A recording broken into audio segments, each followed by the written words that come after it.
Assalamu alaikum wa rahmatullahi wa barakatuh jami'an. Good evening, everybody.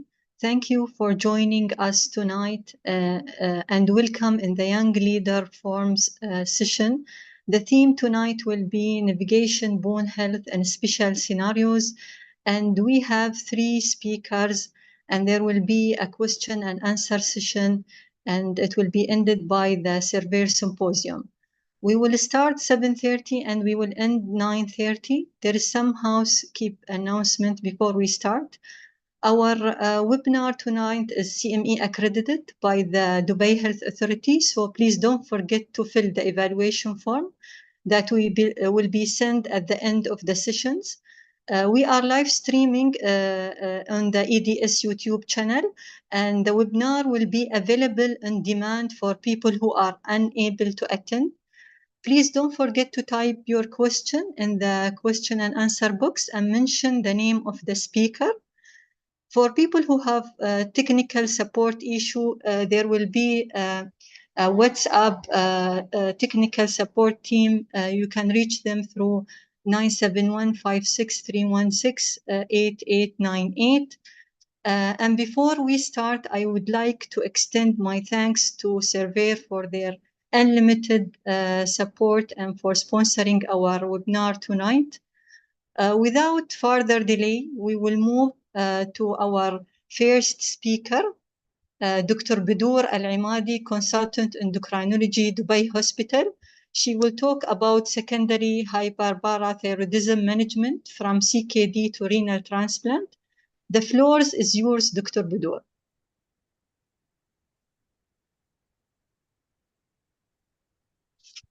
Thank you very much, Dr. Fatma, for your kind introduction.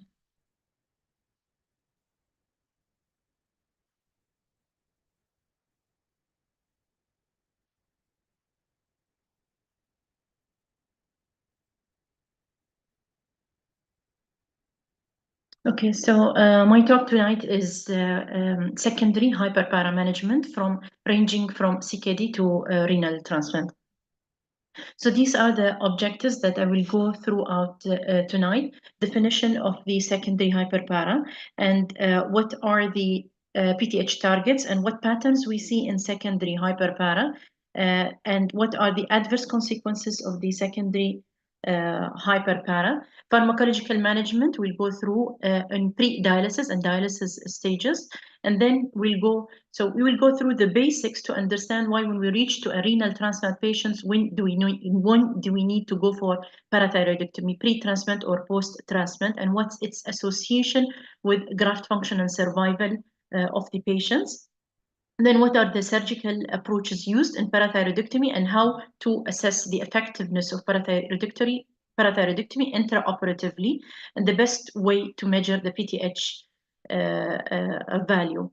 And if there is any predictive factors of persistent hyperpara post-kidney transplant, and the timing of parathyroidectomy, if was chosen, is it early or late, and finally to find a roadmap, since there is no guidelines on the approach to parathyroidectomy in wait-listed patients.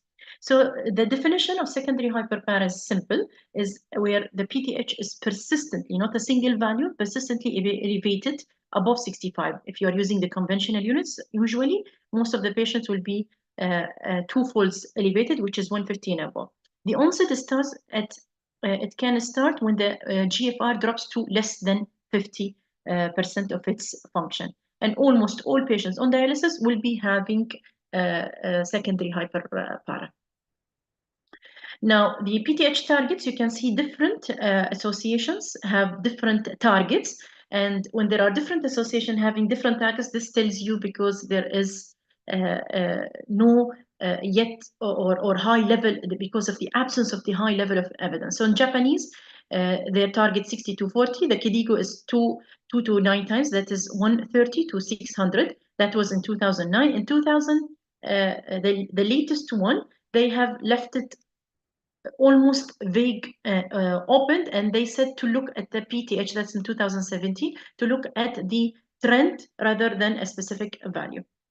Now, it's important to know in secondary hyperpara, there is two stages. One is the phase 1, there is polyclonal proliferation, in which all the cells proliferate.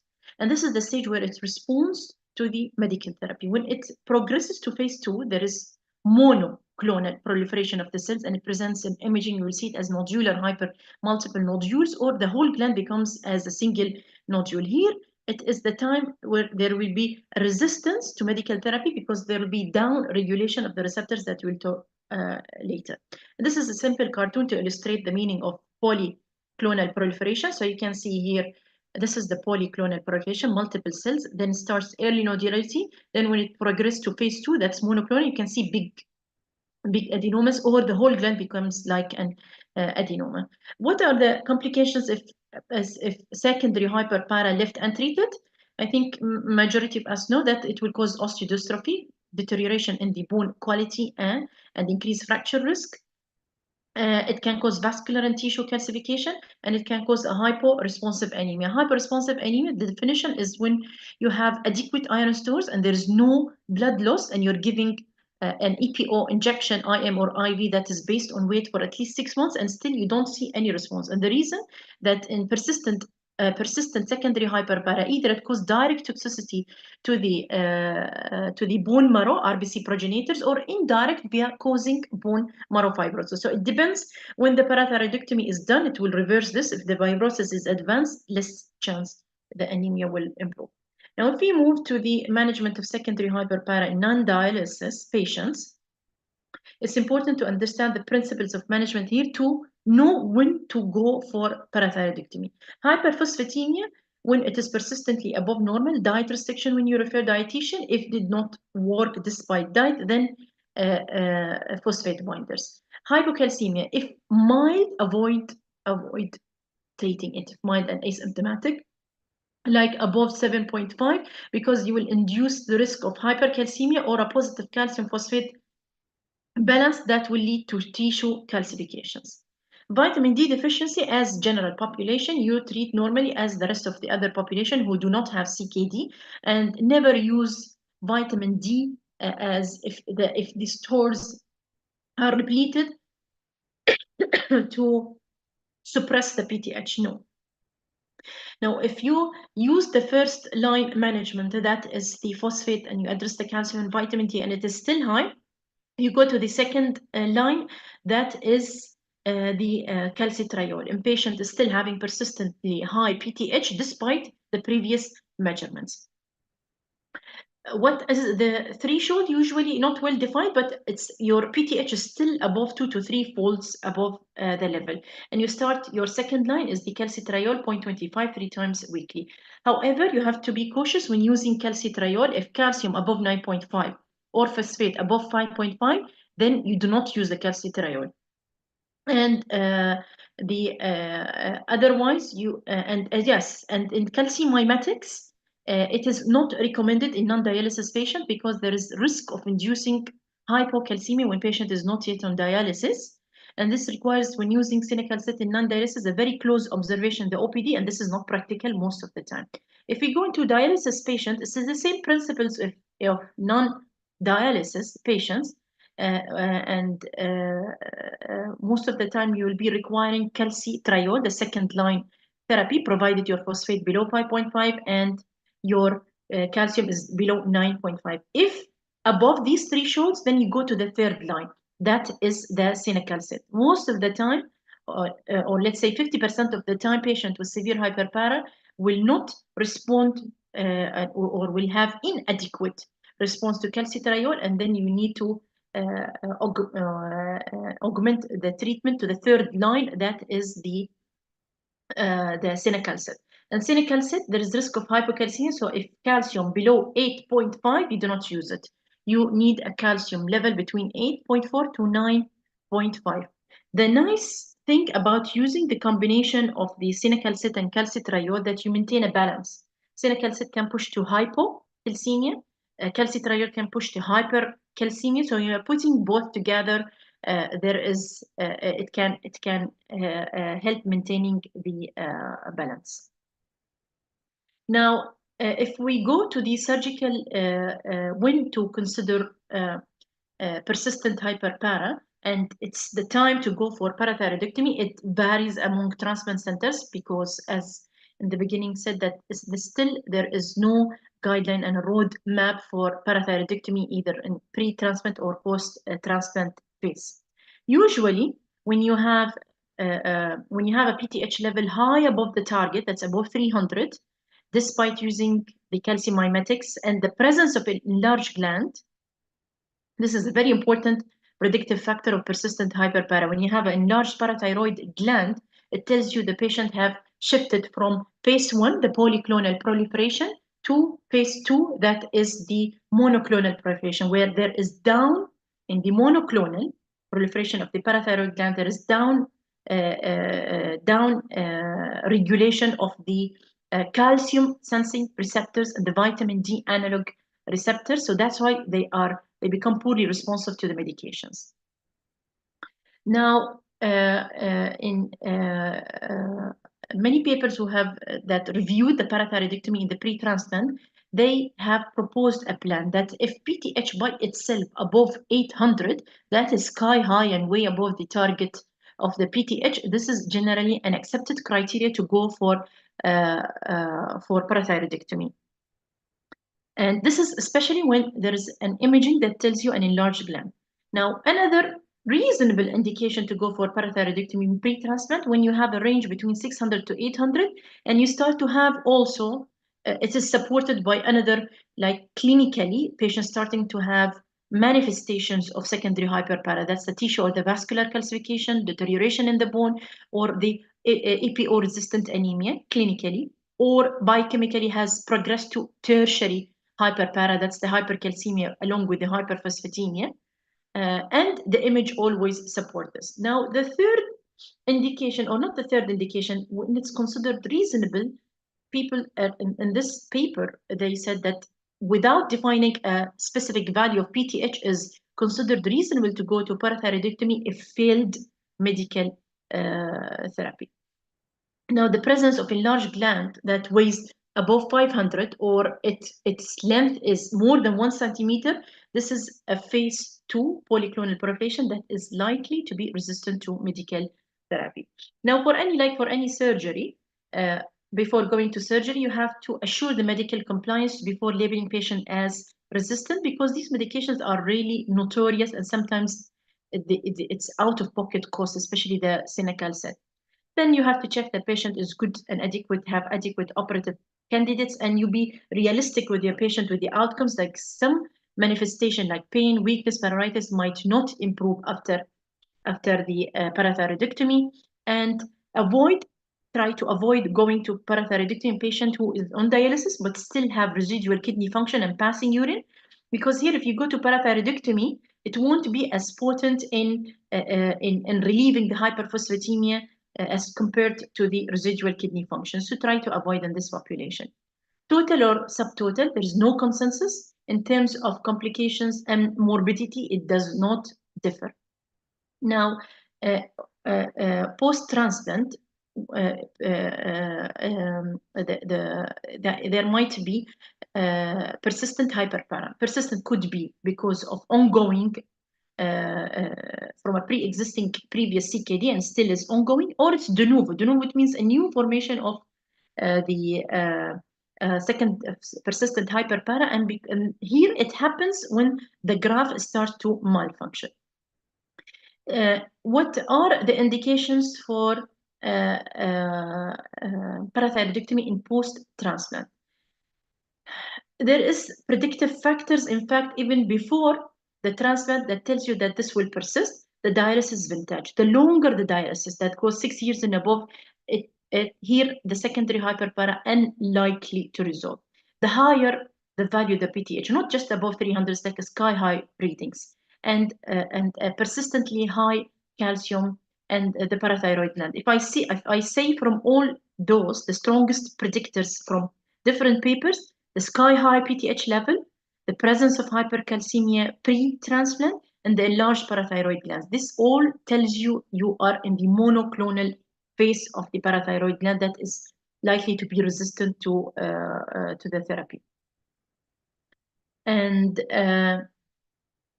for how long we have to wait before sending the patient for parathyroidectomy and kidney transplant. Usually, in 3 months, with after the transplant and the graft start to function well, usually the persistent hyperpara should resolve. If not after 3 months, then you have to start putting the patients on medical therapy to prevent the persistent hyperpara from damaging your new transplant from the allograft.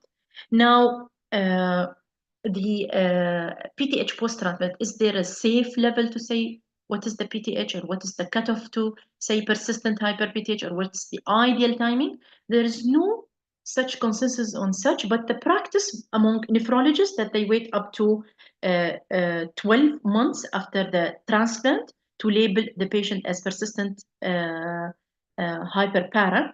And usually the cutoff value is just above the upper limit. Some use 70, some use 100, some use 150. So you can see that it's not like pre-transplant when you use twofold and above. No, it's just one-fold elevation is enough to say persistent hyperpara, because you don't want to prolong the therapy for persistent hyperpara and end up by losing your transplant graft. The risk of persistent hyperpara in kidney transplant is, one is cause again worsening of the bone texture. The third is the graft loss. Now, different studies looked at this, and the majority agreed that persistent hyperpara is a strong and independent risk factor for graft loss, and this is sometimes overlooked in the clinic when it is busy, when the graft is not functioning or deteriorating, that secondary hyperpara should be screened. And if within 3 months did not normalize, introduce the medical therapy and think of surgery. Again, persistent hyperpara have poor prognostic markers in graft function, plus all cause of mortality. You can see here different studies looking at the parathyroidectomy, whether done pre-transplant and post-transplant, and many are in the same line, that parathyroidectomy when done after transplant can be associated with significant reduction in the GFR if done in the early phase of the post-transplant, especially when there is a decline in the PTH by 80% or more. And why is that? The reason that the PTH works as kidney filtration process. It contributes to the filtration of the kidney and even cause hyperfiltration of the kidney. So when you suddenly remove this PTH, you're suddenly removing this filtration and you're causing vasoconstriction and worsening the graft outcome. And you can see it within first three months. And in other study, they say this negative impact of parathyroidectomy when done early may persist up to 5 years because of this sudden shift in the hemodynamics. Now, in post-transplant, they've seen that if you do the post-transplant, early and late. Early, this is the one they consider within first year of the transplant. Late, when it is after 1 year of the transplant. After 1 year of the transplant, again, there might be worsening of the GFR, but usually it is transient. Transient within the first month, and then it goes back to normal when they compare to placebo. After 1 year, the GFR goes back to normal when the parathyroidectomy is done 1 year after the transplant. Then if we, for preoperative imaging to look for parathyroid hyperplasia, it's the same as in primary hyperpara. You go by ultrasound and MEB scan, and they are sensitive when used in combinations. Now, if we move to the parathyroidectomy, the surgical approaches, there is total, and there is subtotal, and there's total with autotransplantation. Now, no one goes for total alone. It's either subtotal and total parathyroidectomy with autotransplantation. Again, is there consensus? No, there's no consensus, and that's why in parathyroidectomy it is an MDT MDT plan.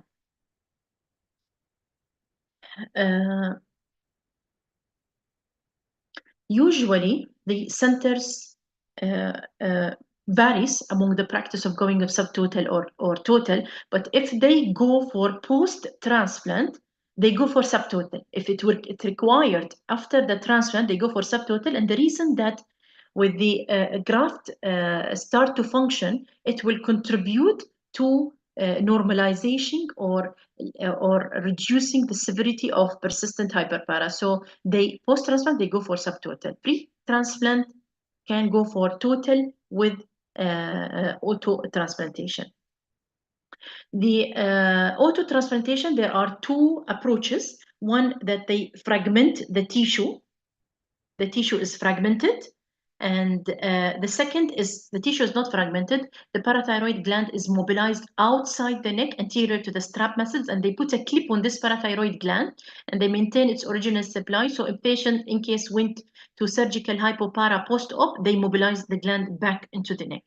And the transplantation can be immediate, where it is injected into the forearm of the patients, but it will not function immediately because it will take time until new vascularization forms. With this, there is risk of the disease will relapse and persist.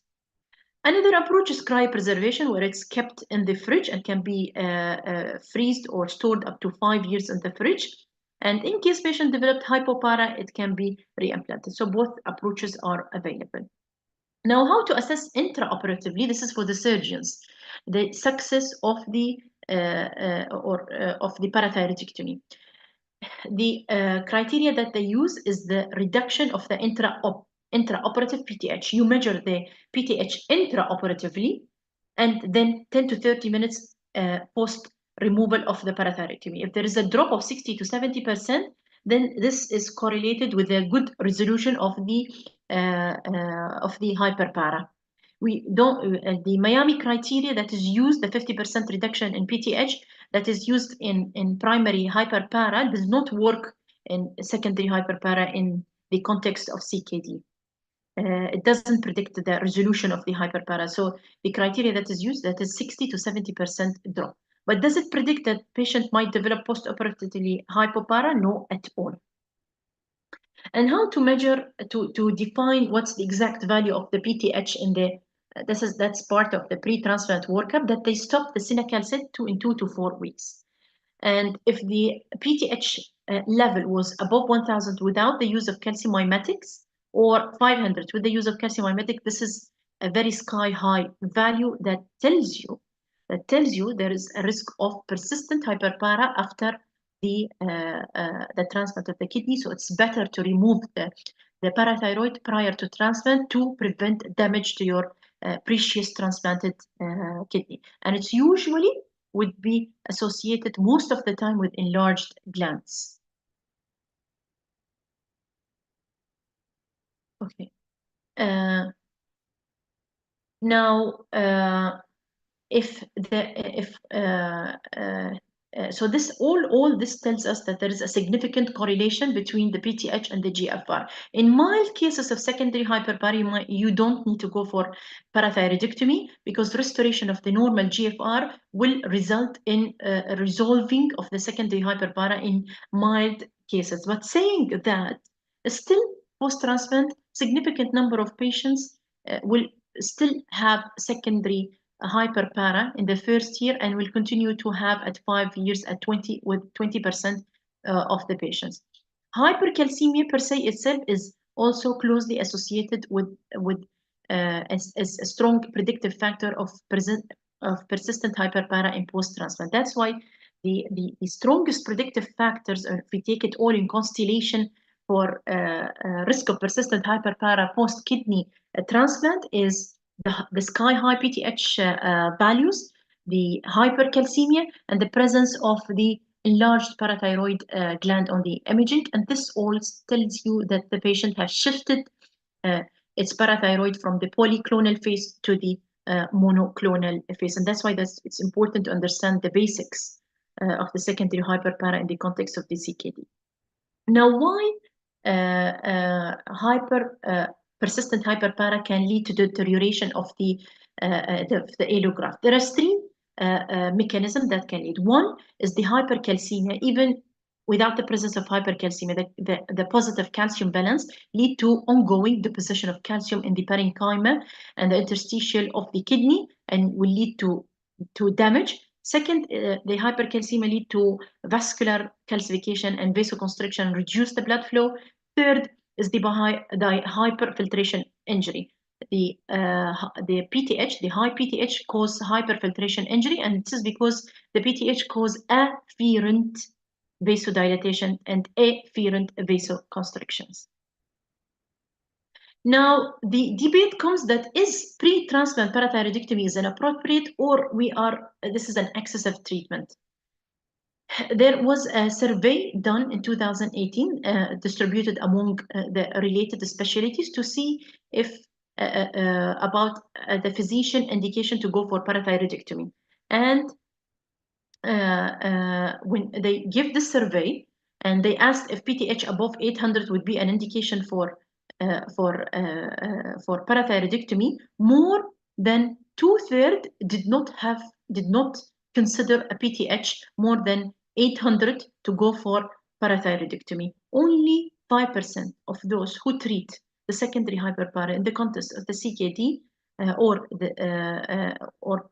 would refer the patient for parathyroidectomy. Now,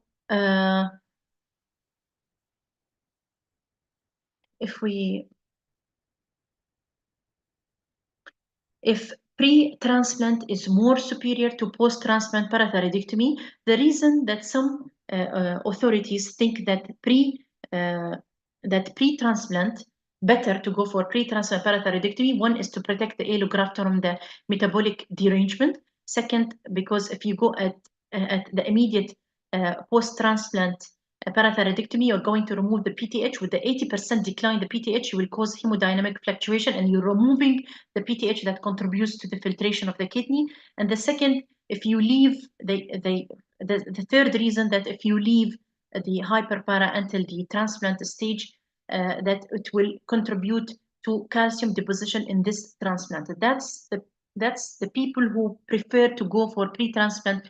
The debate of the people who prefer to go for pre-transplant parathyroidectomy.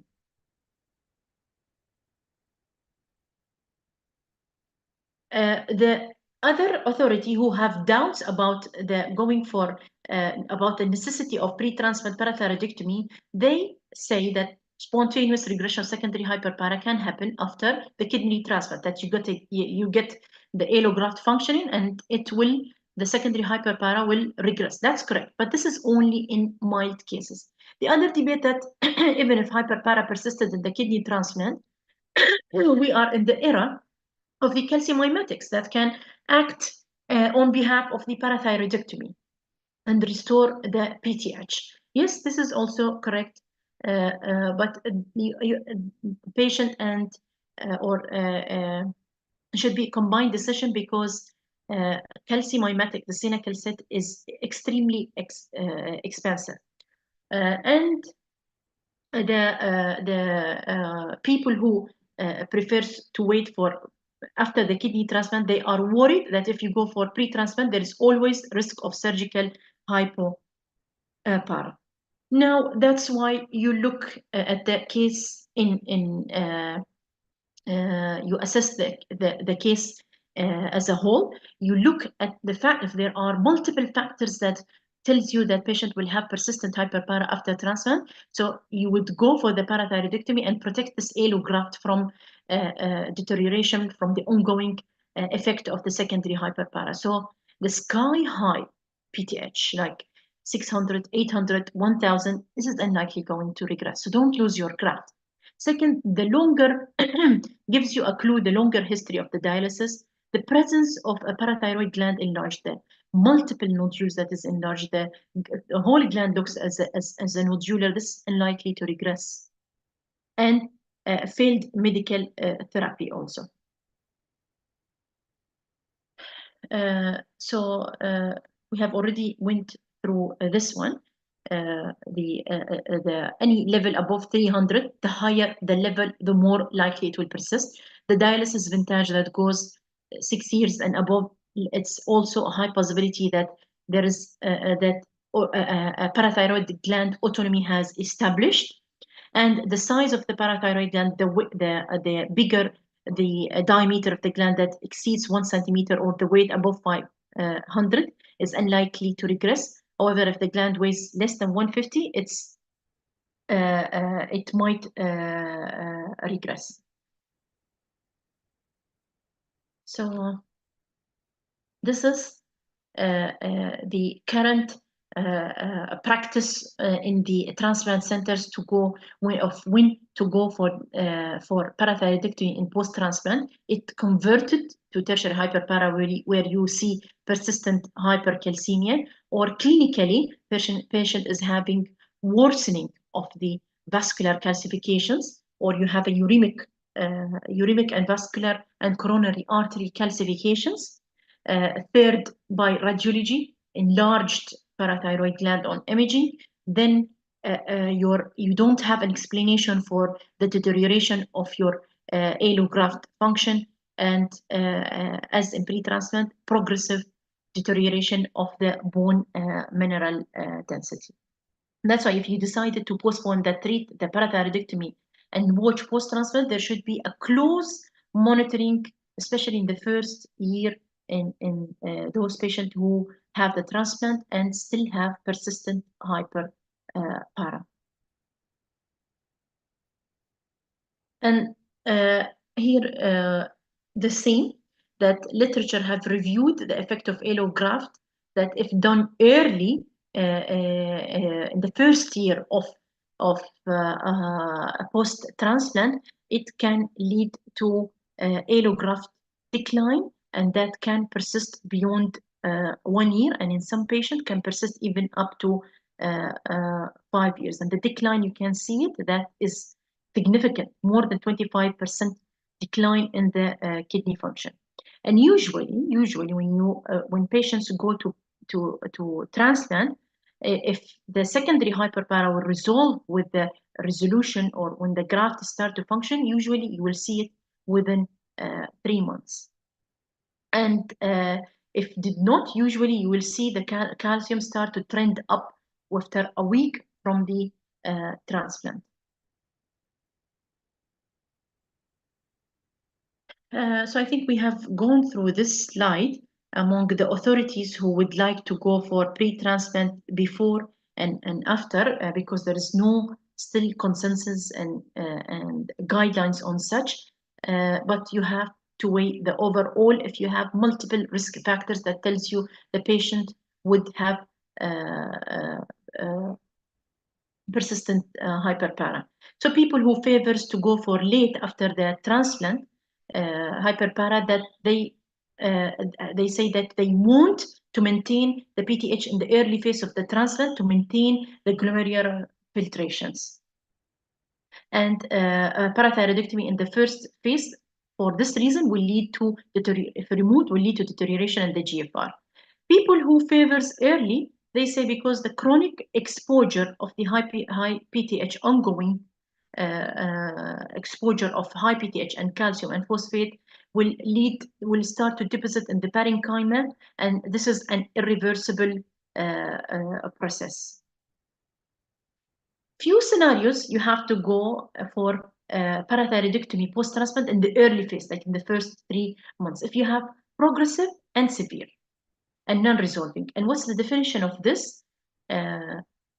That will like alert you or make you consider going for parathyroidectomy post-transplant, but in the first year.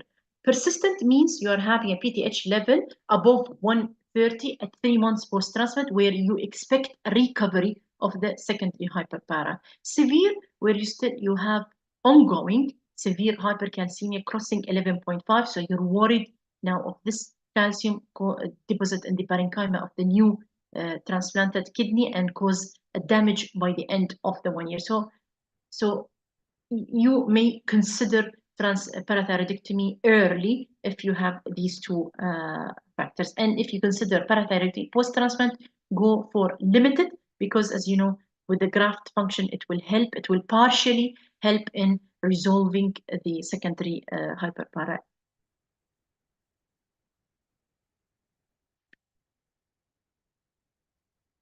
And since there is no consensus and guidelines, Gazebo and his colleagues, they published a paper in August 22 where they reviewed the literature, and they suggested a roadmap to parathyroidectomy for kidney transplant candidates, and they have published a paper 2 years back, and they have strongly to consider patients with a PTH level above 800 to be a candidate for kidney transplant if, despite maximal medical therapy, you're still having high PTH, or even after stopping the calcium mimetics for 2 to 4 weeks and you're having a sky high number, so you get worried that you will lose your transplant if you delayed the parathyroidectomy. And this is accompanied most of the time by a enlarged parathyroid gland.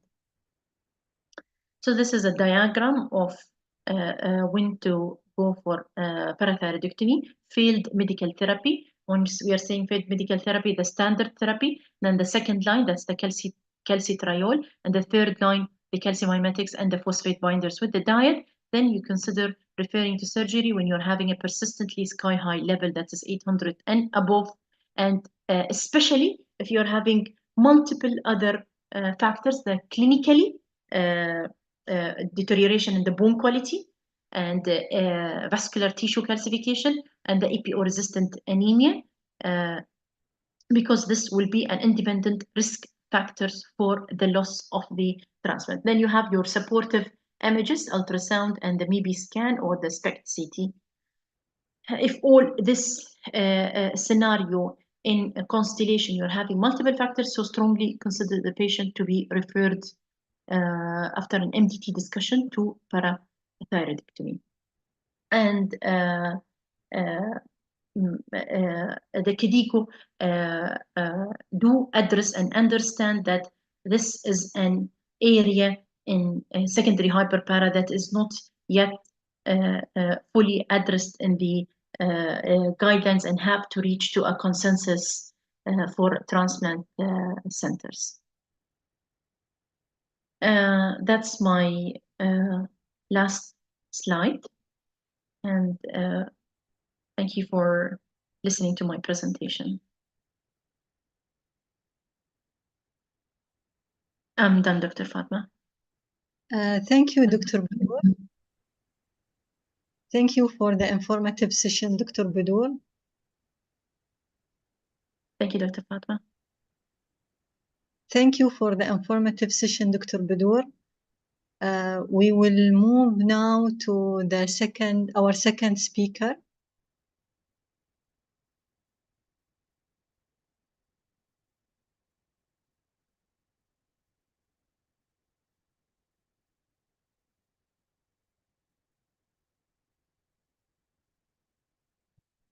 Don't forget to type your question for Dr. Budur. The floor is yours, Dr. Mohammed Husni, consultant.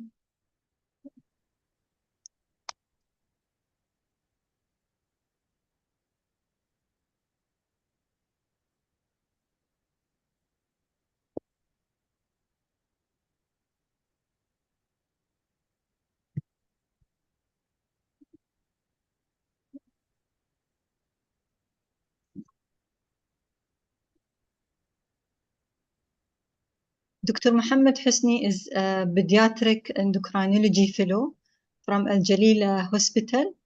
He will present today bone disease and pediatric. The floor is yours, Dr. Mohammed Husni. Assalamu alaikum. Thank you, Dr. Fatima. Dr. Fatima, can you please send the link so that I can share the screen?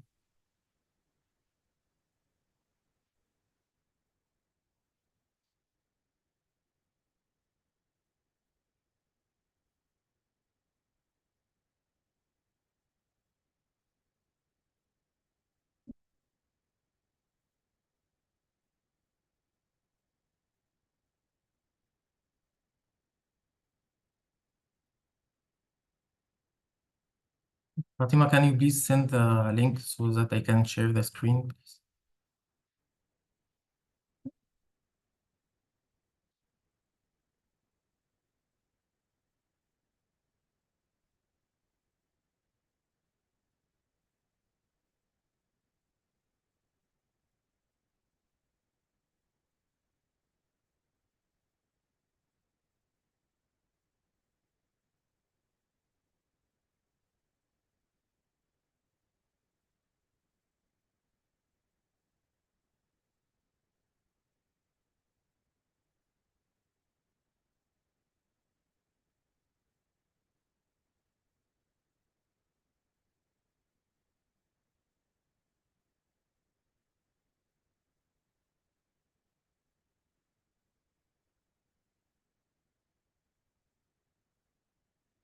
So it's here now. So thank you, Dr. Fatima, and thanks for the EDS for having me today. So today I'm going to talk about metabolic bone disease prematurity, and we will discuss a clinical case scenario.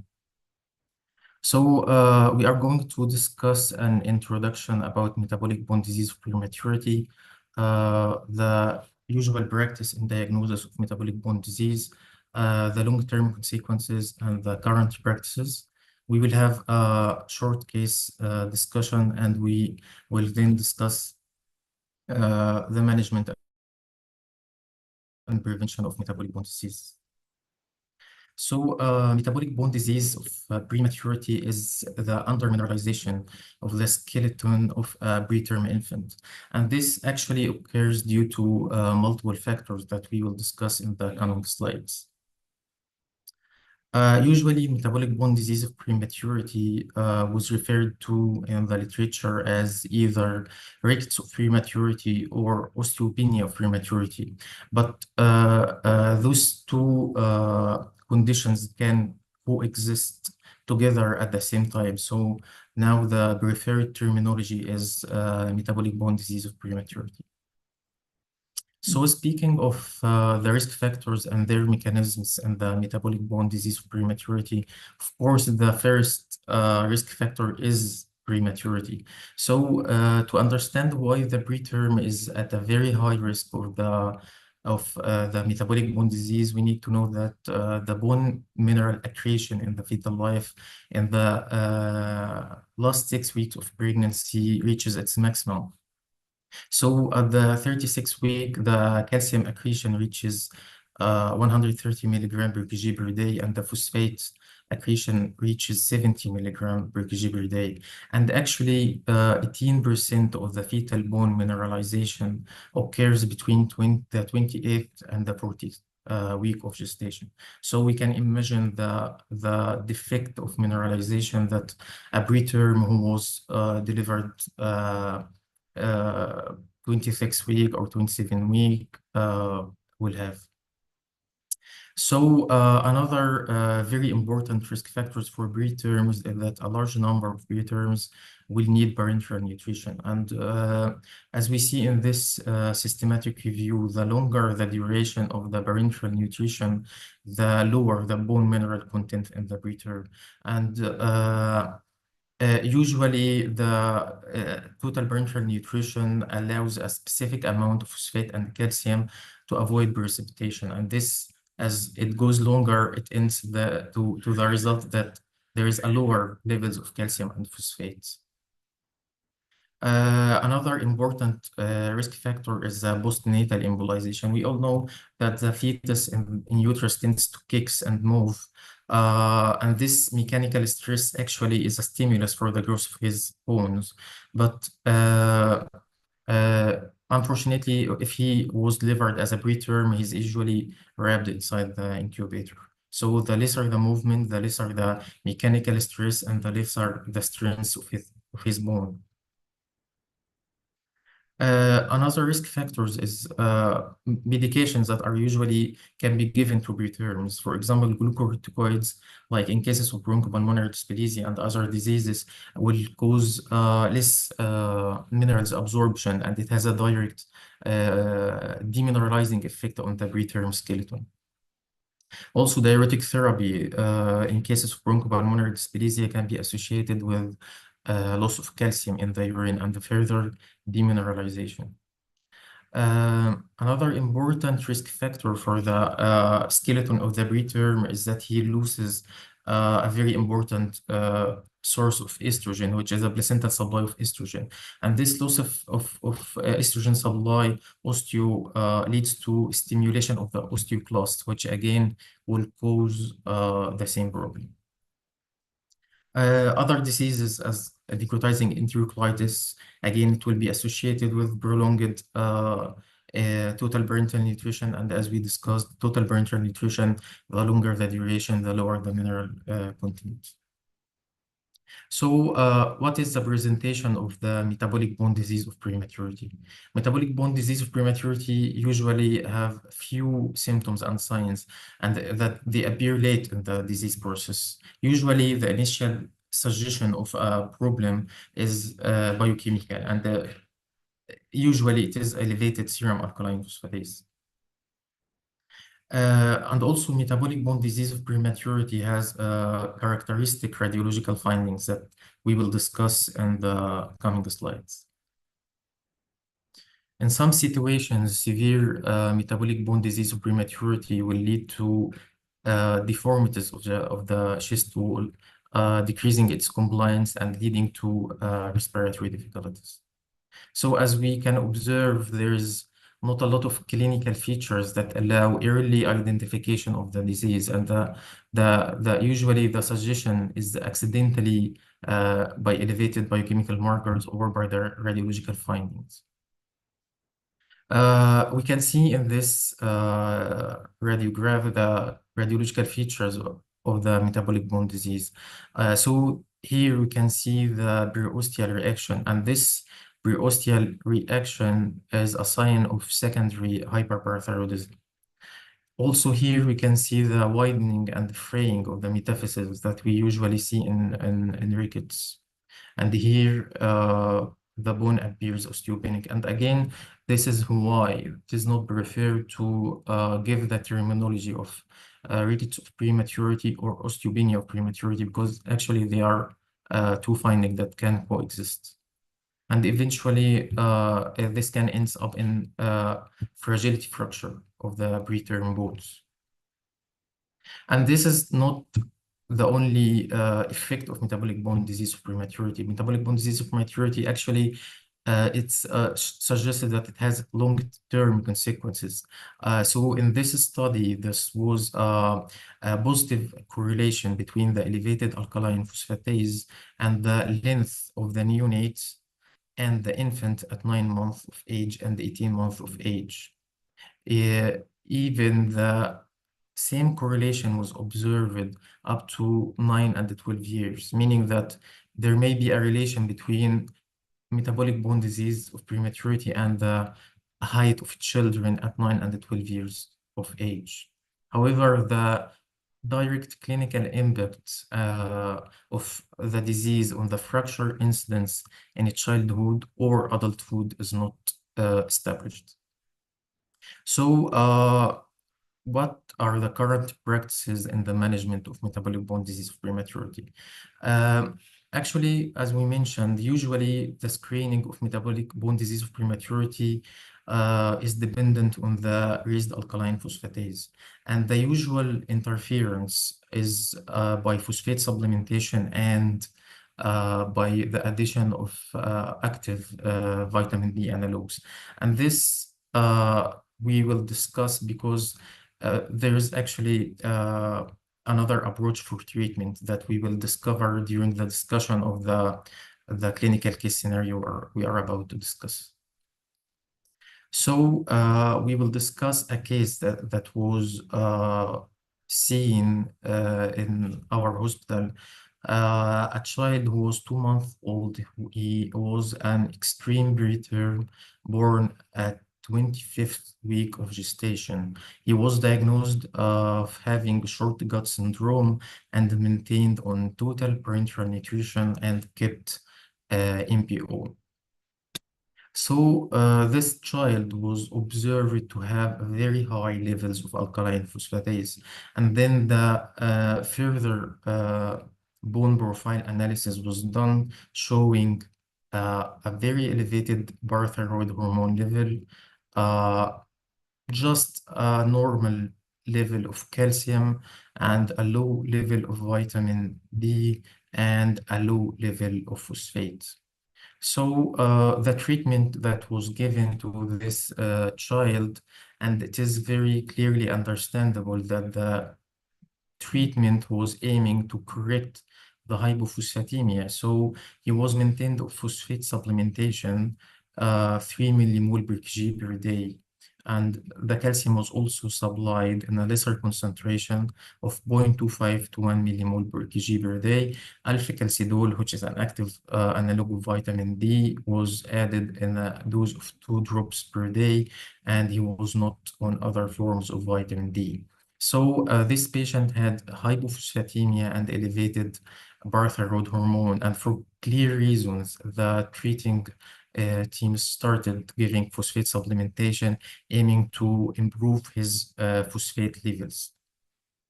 So the follow-up labs actually, and here start the interesting part of the case. So despite giving phosphate supplementation, the phosphate continued to drop further, and the alkaline phosphatase was markedly more elevated, and the parathyroid hormone was still elevated.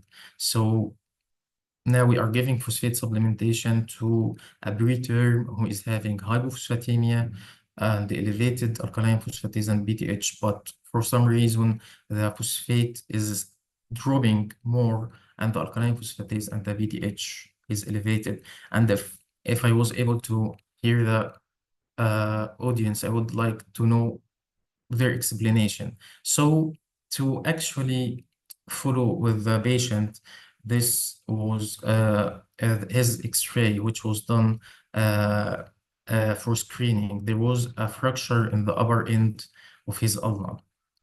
So now we have to imagine the parents of a preterm child who gone through preterm delivery, and their child has a short gut syndrome. He is MPO and he is maintained on TBN, and now we have to face them and tell them that their child is having a fracture while he is in the incubator, and this is a very difficult situation. So to understand what happened, we need to know the calcium and phosphate homeostasis. Just to make sure that you are remembering the case, we are facing a preterm.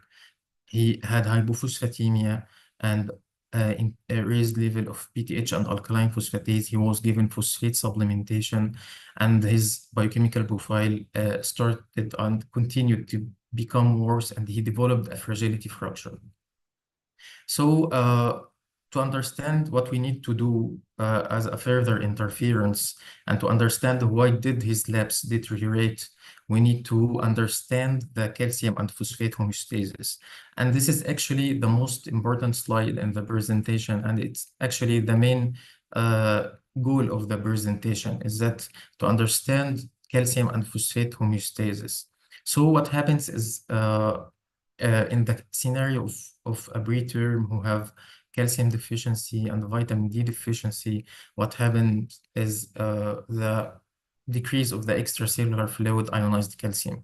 And as we know, the PTH goal in life is to maintain the serum calcium normal. At whatever expense, the PTH will try to normalize the ionized calcium. So the PTH will increase in the scenario of hypocalcemia in a preterm, leading to mobilization of the calcium and the phosphate from the bone, leading to bone resorption, which ends into osteopenia. In addition, this PTH will act on the kidney to decrease the loss of calcium in the urine and to increase the phosphate excretion. So as you all know, there is a relation between calcium and phosphate. It's a product relation. The body needs to keep the product stable. So the more we need the calcium, the more we'll get rid of the phosphate. So the PTH is getting rid of the phosphate and maintaining the calcium in the body. And With this ongoing process, with the loss of the phosphate in the urine, the rickets starts to develop. So when we interfere, and again, this is an understandable interference because we are facing a baby with hypophosphatemia. And when we interfere with phosphate supplementation, what happens actually is that we are decreasing the ionized calcium further because the phosphate will bind to the ionized calcium. The phosphate we are supplementing will cause lower ionized calcium, which will in turn increase the BTH secretion, which again will increase the mobilization of the calcium from the bones, leading to osteopenia and more excretion of the phosphate, more hypophosphatemia, and more rickets. And this actually what happened in our case. This the phosphate supplementation led to more hypophosphatemia, more elevation of the BTH, and more elevation of the alkaline phosphatase. So back to the case, just to remind you with our current biochemical profile, we have hypophosphatemia, we have alkaline phosphatase, which is elevated, and we have parathyroid hormone. And our assessment for this case is that when we were consulted for him, that he has a fragility fracture and he has this abnormal biochemical profile, our assessment was this is a very high-risk patient. He is an extreme preterm who have Short-Gut syndrome, and he is maintained on total parenteral nutrition. So he is at a very high risk of metabolic bone disease for prematurity. And this secondary hyperparathyroidism we are seeing in his profile is due to the impaired phosphate and calcium ratio he is taking. So the secondary hyperparathyroidism led eventually to the osteopenia in his bones, which was complicated with fracturing his upper arm. So our plan was to maintain the calcium phosphate ratio in the TPN at a target ratio 1.3 to 1. So we decreased his phosphate intake and managed to advise to maintain the calcium and phosphate ratio in the total parenteral nutrition he is receiving at a ratio of 1.3 to the calcium and 1 to the phosphate. And we advised for continuing biochemical monitoring and handling precautions. And we advised for discontinuation of the phosphate supplementation because again, this phosphate supplementation is driving the parathyroid up and causing secondary hyperparathyroidism. So starting with this plan, the child, as we can see here, the last labs were done in Jan. So after 1.5 months, his alkaline phosphatase is decreasing. His phosphate is 4.8 and his parathyroid hormone is 12.6. And this was done only with stopping the phosphate supplementation and adjusting calcium and phosphate ratio. And as we followed his biochemical profile, the alkaline phosphatase decreased further and the phosphate and the parathyroid hormone remained normal. And actually, his last biochemical profile was normalized with a normal alkaline phosphatase, normal phosphate, and a normal parathyroid hormone only by stopping the phosphate supplementation. And his fracture healed nicely. So to summarize what happened, this was a preterm with metabolic bone disease of prematurity who was receiving phosphate supplementation, and this phosphate supplementation led to a secondary hyperparathyroidism and worsening of the bone mineralization status. And the adequate calcium supplementation in the form of the adequate ratio led to improvement of the secondary hyperparathyroidism, which led to improvement in his bone mineralization. So how to prevent the appearance of metabolic bone disease in an extreme preterm? So this happens first by knowing that the preterm has higher mineral needs and we need to supply his mineral content, his mineral requirements adequately. The guidelines is to give calcium supplementation daily of 120 to 200 milligram per kg per day and phosphorus of 60 to 140 milligram per kg per day, according to the American Academy of Pediatrics. And again, the optimal calcium ratio for best absorption and best retention is 1.3 calcium to 1 phosphate, 1.7 calcium to 1 phosphate. Also, vitamin D supplementation in a preterm infant is very important, as according to the American Academy of Pediatrics, we need to maintain his vitamin D levels above 15 nanomole per liter. And it's suggested to give an infant who is less 1.5 kilograms 40 international units per day of vitamin D, and an infant who is more than 1.5 kilograms 200 to 400 international units per day of vitamin D.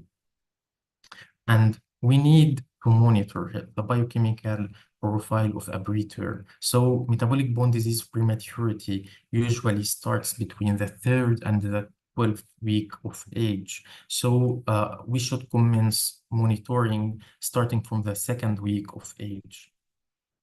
We should monitor not only with alkaline phosphatase, because we need to know the plasma BTH, we need to know the phosphate, and we need to know the adjusted calcium. Also, we need to continue monitoring at a frequency of 1 to 2 weeks.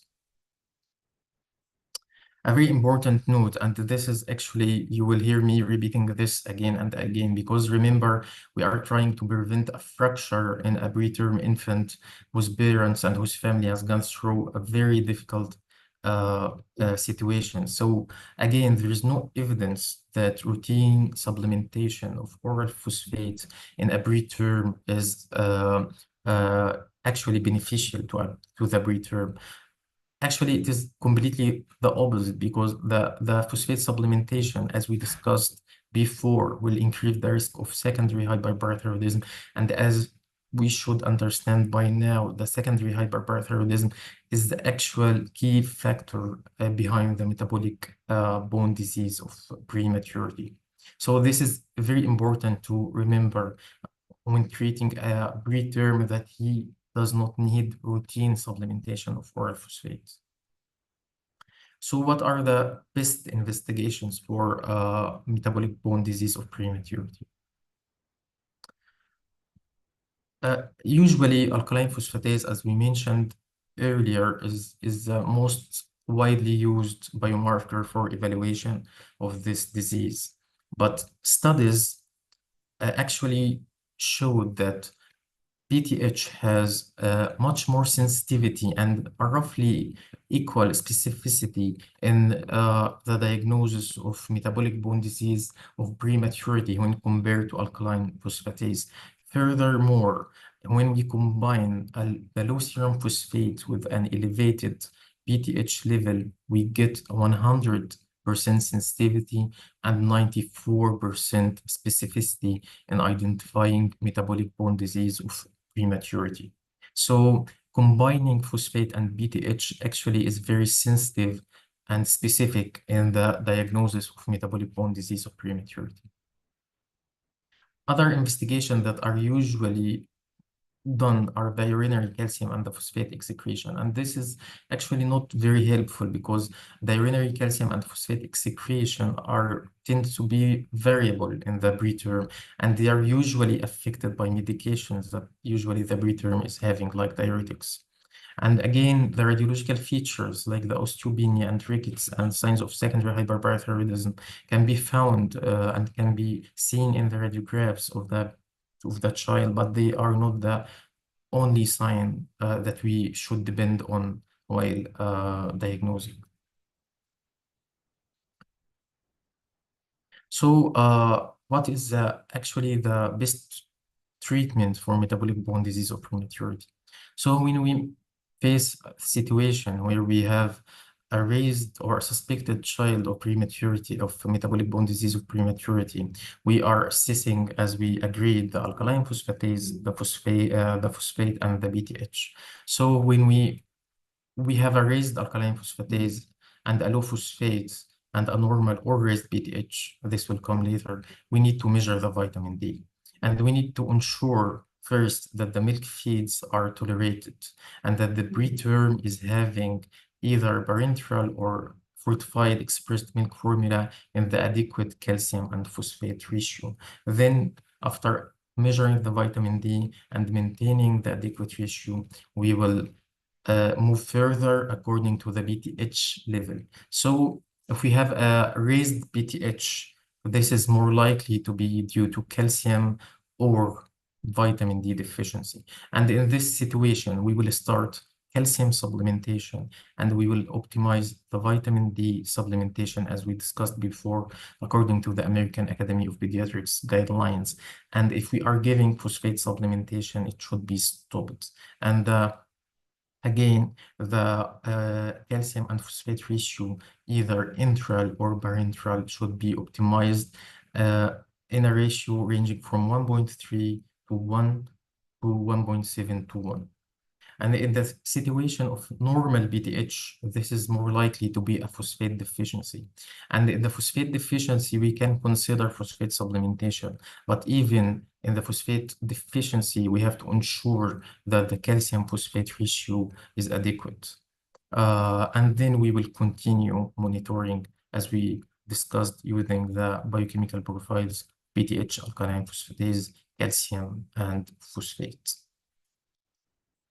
And this is an interesting study where the treatment, the only interference of metabolic bone disease in neonates with osteopenia was only the start of calcium. And we can see upon starting calcium, there was a decline of the PTH level only with starting the calcium supplementation.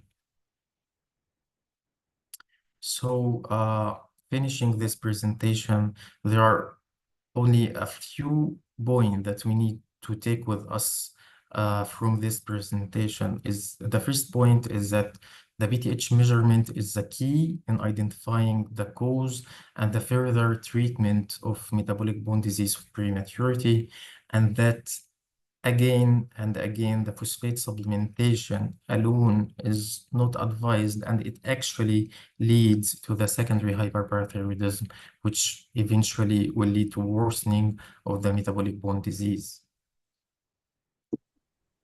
The treatment of metabolic bone disease is mainly by the optimal calcium to phosphate intake ratio to avoid the secondary hyperparathyroidism. And one final important point is that there is no role for active vitamin D supplementation in a preterm who is having a metabolic bone disease of prematurity, because he can activate the vitamin D. So usually the vitamin D supplementation according to the American Academy of Pediatrics guidelines is sufficient. And this is the end of my presentation. Thank you very much.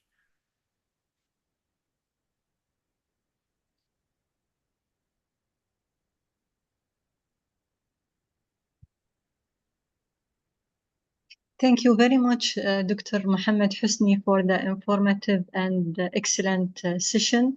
Now we will move to our third speaker, Dr. Asma Al-Jabri, Consultant Endocrinology at Tawam Hospital.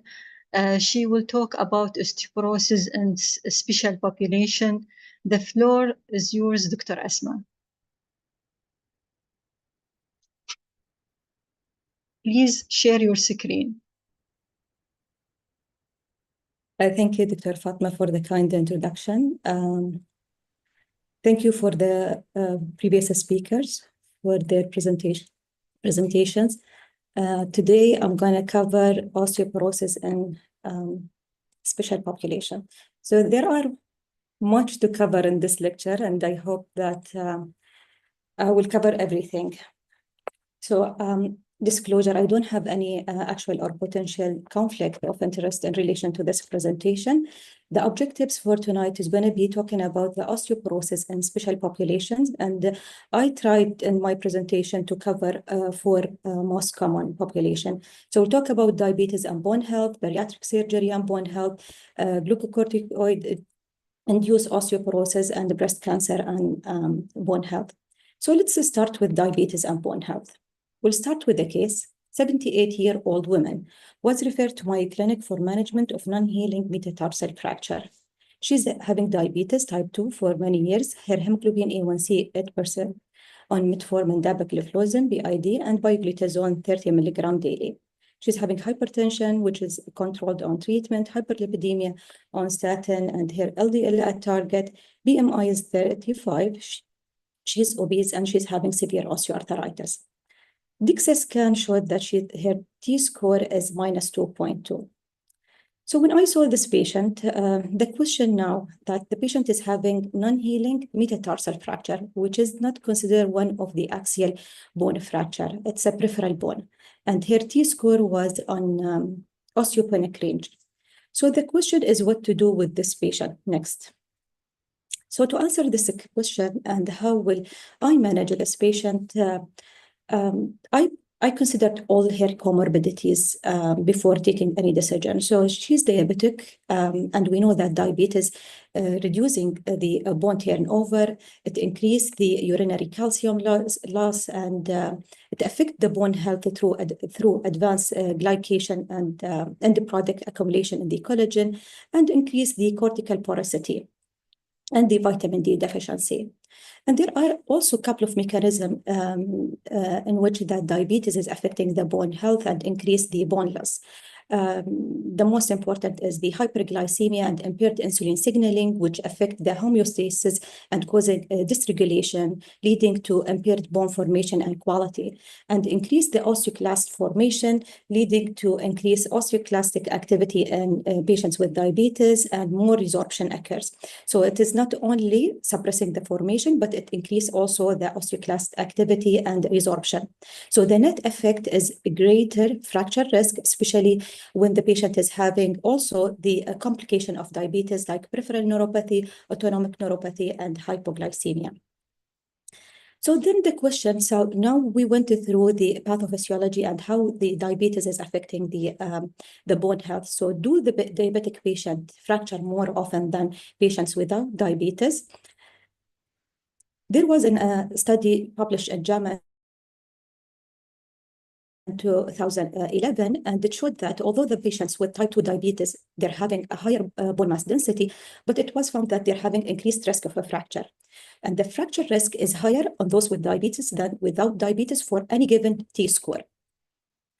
And when we're looking at this study also published in World Journal Diabetes in 2019, we find that the bone turnover markers in patients with diabetes, not only at diabetes stage, but even earlier than that, during the pre-diabetes and insulin resistance, is dysregulated.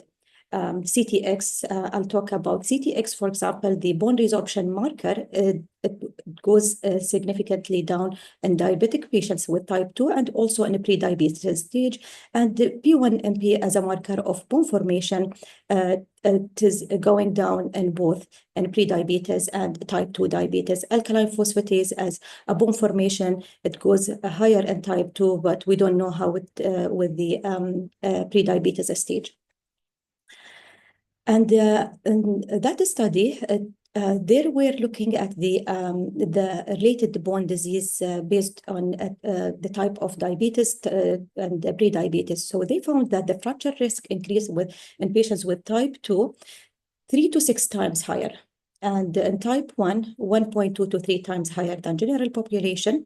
Looking at the bone mineral density went significantly down with type 1 diabetes, but it's with type 2 diabetes, it was higher or not affected, and the pre-diabetes also was higher. Bone turnover went down, and bone marrow adiposity was high in type 2 and the pre-diabetes patients. And we're looking at the microarchitecture of the bone. There was increase in cortical porosity in both type 1 and type 2, and there was decrease in trabecular and cortical bone size in pre-diabetes.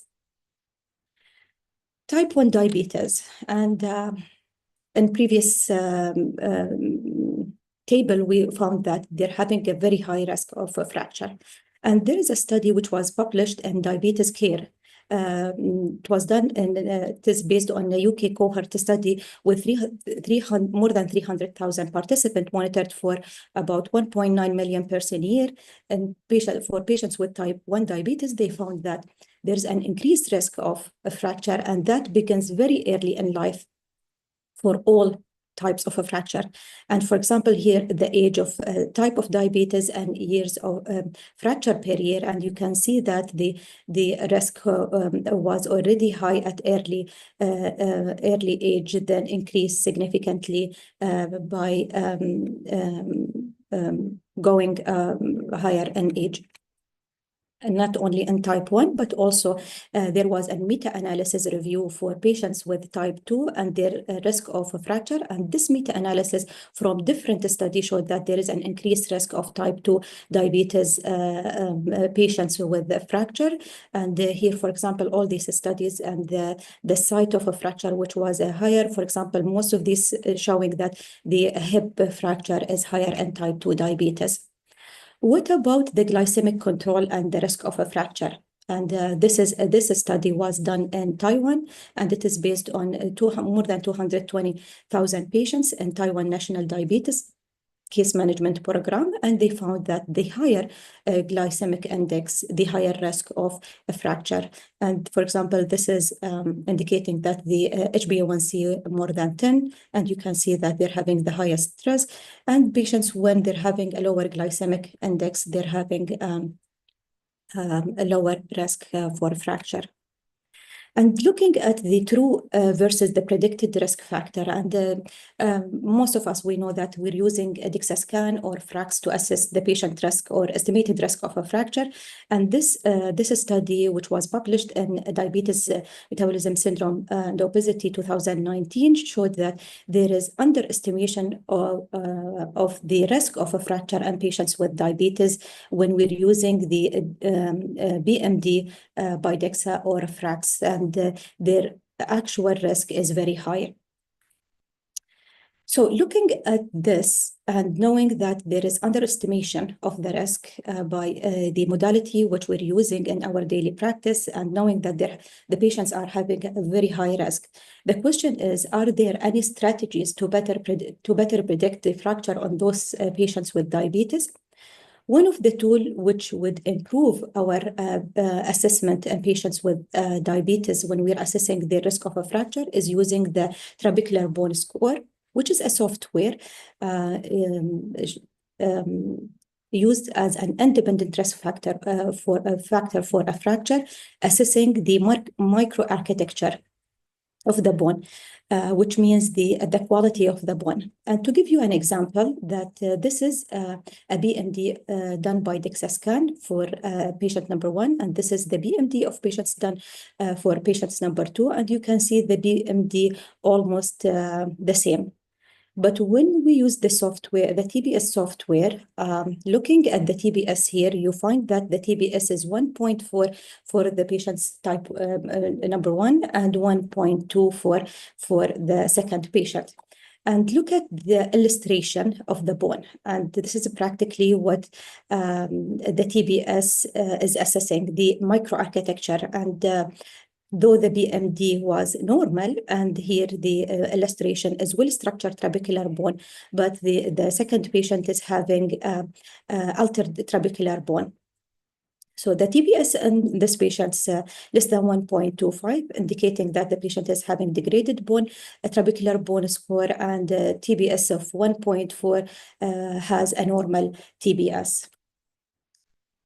So when we're assessing type 1 patients and trying to modify the FRAX tool for assessing the fracture risk, actually the type 1 is not a primary input variable used in the FRAX. And when we're gonna adjust the FRAX, you can just take the secondary osteoporosis as a risk for those patients, especially when you're not using the BMD and not included in the variable. So far, no studies have directly evaluated the FRAX performance in type 1 diabetes. What about type 2 diabetes? So there are a couple of strategies to modify the FRAX when you're trying to assess the fracture risk on those patients. So either to use the TBS adjusted FRAX or checking the rheumatoid arthritis input as yes in the variables, or reducing the femoral neck T-score by 0.5 further. Or you have also another option is to add 10 years more to the patient age. So all these strategies improving the predictive performance of a FRAX for people with diabetes, none were optimal in all settings for sure. So what is the new FRAX, the FRAX Plus, which was released last year? In this FRAX Plus, there are a couple of adjustments for the common diseases. One of them is type 2 diabetes. And if you're having an access to FRAX Plus, you can use the type 2 diabetes for adjustment and use it directly without the need to add it or take different variables like rheumatoid arthritis or change the BMD minus or add the age.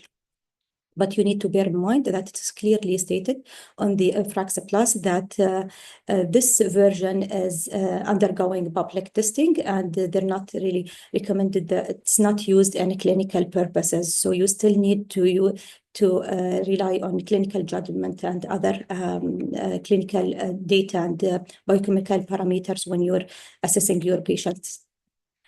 What about diabetes medication? So do diabetes medication affect the bone health?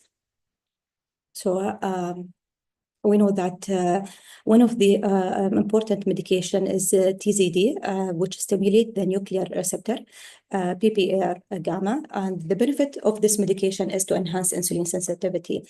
Risk of this medication is weight gain, fluid retention, and fractures. And the main reason how it increased the risk of a fracture because it increased the bone marrow adipose fat. What about the fracture risk? Because we're hearing a lot about the SGLT2 inhibitor and the fracture risk. There are a couple of studies have been done in this field to assess the fracture risk in a patient on SGLT2 inhibitor. So we're having only one study, the CANVAS, which showed that there is 26% increase in fracture risk on diabetic patient. The further study like EMPEREG and EMPEROR, they didn't show any increase in the risk. Dapagliflozin declared DAPA-CKD didn't show any increase in the fracture risk, and the VERTIS CV also didn't show any increase in fracture risk. Actually, there was a further reassurance regarding the fracture. Credence, they were also using the canagliflozin, which showed previously that it increased the risk, but in Credence, there was no increase in fracture risk. And the real-world experience from UK database that it also showed that there is no evidence of increased fracture risk with SGLT2 inhibitor when they assess their patients on SGLT2 inhibitor. So let's go to our case. So my patient TBS was low, 1.2, and this is degraded. Less than 1.25 is degraded trabecular bone score. And when I used the TBS adjusted fracture, MOF was 24, and the hip risk of fracture was 6%. She falls in a category of very high risk osteoporosis, and at that category, we should consider anabolic therapy as the first line option. In regard of adjusting her diabetes medication, since the patient was on bioglitazone, I DC'd the bioglitazone and I adjusted her medication, and she was also on dapagliflozin, so I kept it the same and I didn't change the medication.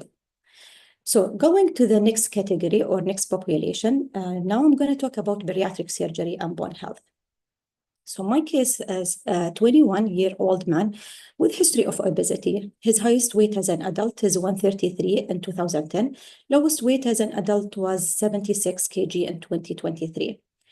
Tried voluntary weight loss with diet and exercises over many years, and there was a gradual weight loss, 21 kg over a couple of years between 133 and he went to 112. He had a keto diet for 7 months and he lost 24 kg from 112 to 88. Then he regained. At that time, he decided to go for bariatric surgery. Bariatric surgery was done in 2022. The weight at the time of surgery was 105. Lowest weight post-surgery was 76. And the current weight when I saw him in the clinic was 83. So he has no history of joint pain. He's not on any bone toxic medication like steroid, PPI, aspirin, or any epileptic drugs. No history of diarrhea post-bariatric surgery, normal kidney and liver function. In May 2023, before presenting to my clinic, he had a spine fracture, T8, after a falling down at home. DEXA scan was done at that time and showed the lumbar spine T-score was minus 3.1. So patient, obesity, and post-bariatric with the fracture, and this is a compression fracture.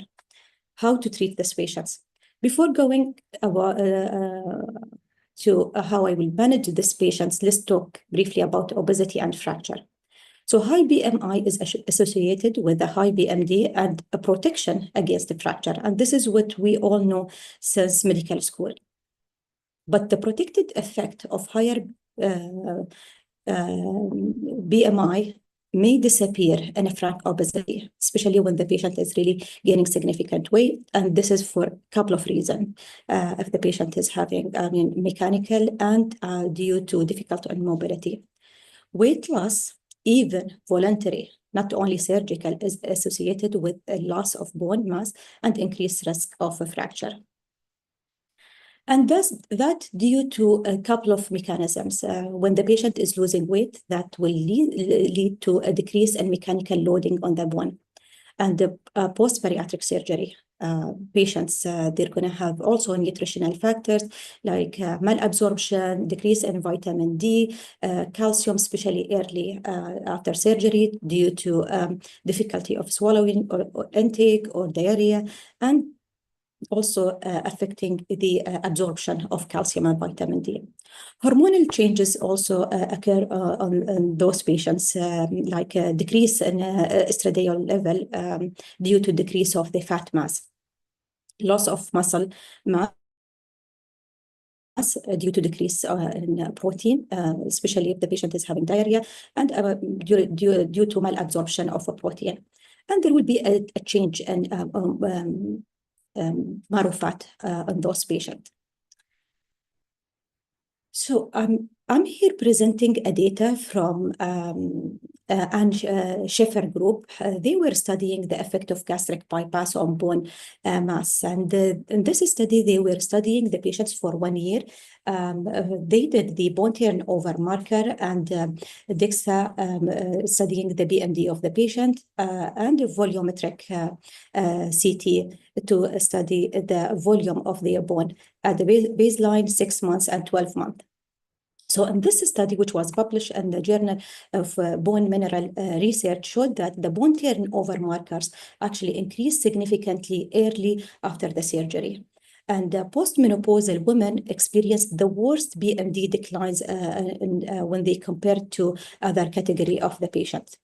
And this is how the results show. For example, they did here that this is the total hip BMD axial using the DEXA scan at the baseline 6 months and 12 months. And there was a significantly decrease in the BMD. And this is the femoral neck axial also by the DEXA. It showed that there is a decrease in the femoral neck. Spine axial also decrease. And using the QCT, the volume of the BMD also significantly decreased as early as 6 months and continued to decrease by 12 months. Not only this, but also they studied the BMD decline at weight-bearing and non-weight-bearing bones. And that showed that the radius total volume BMD using the peripheral QCT also decreased significantly. And the tibia, which considered as a bone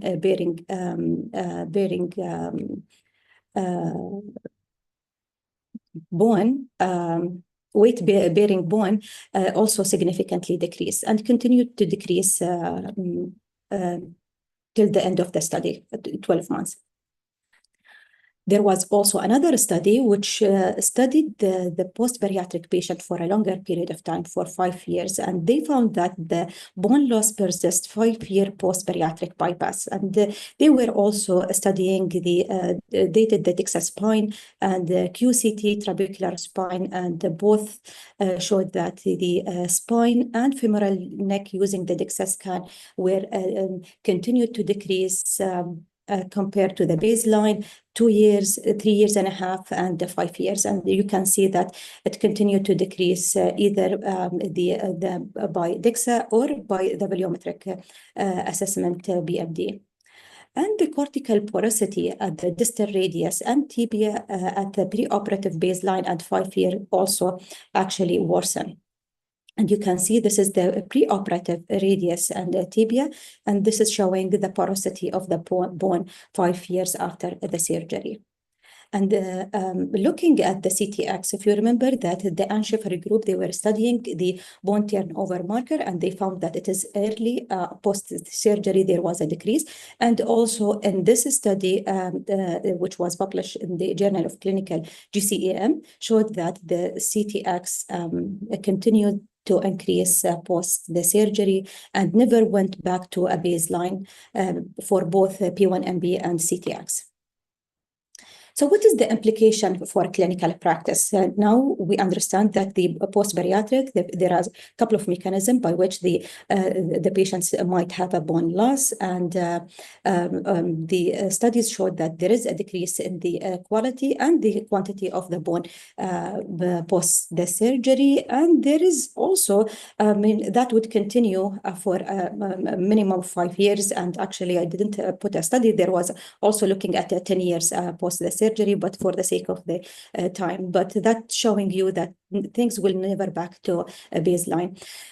Post-operative vitamins, minerals, and iron supplementation is very important. Doing lab 6 months, every 6 months for 2 years, then annually. Protein intake, make sure that your patients is having a good protein intake to maintain their muscle mass between 60 to 75 grams per day. Post-operative exercise resistant training is very important. And there are a couple of groups talking about the role of a prebiotic and the probiotic and maintaining the microbiome, gut microbiome, which significantly also affect the bone. And preoperative DEXA scan for a high-risk patients. And there is also a group who actually advised to do a post-op DEXA at 2 years post-op when we're expecting that the patient reached maximum weight loss.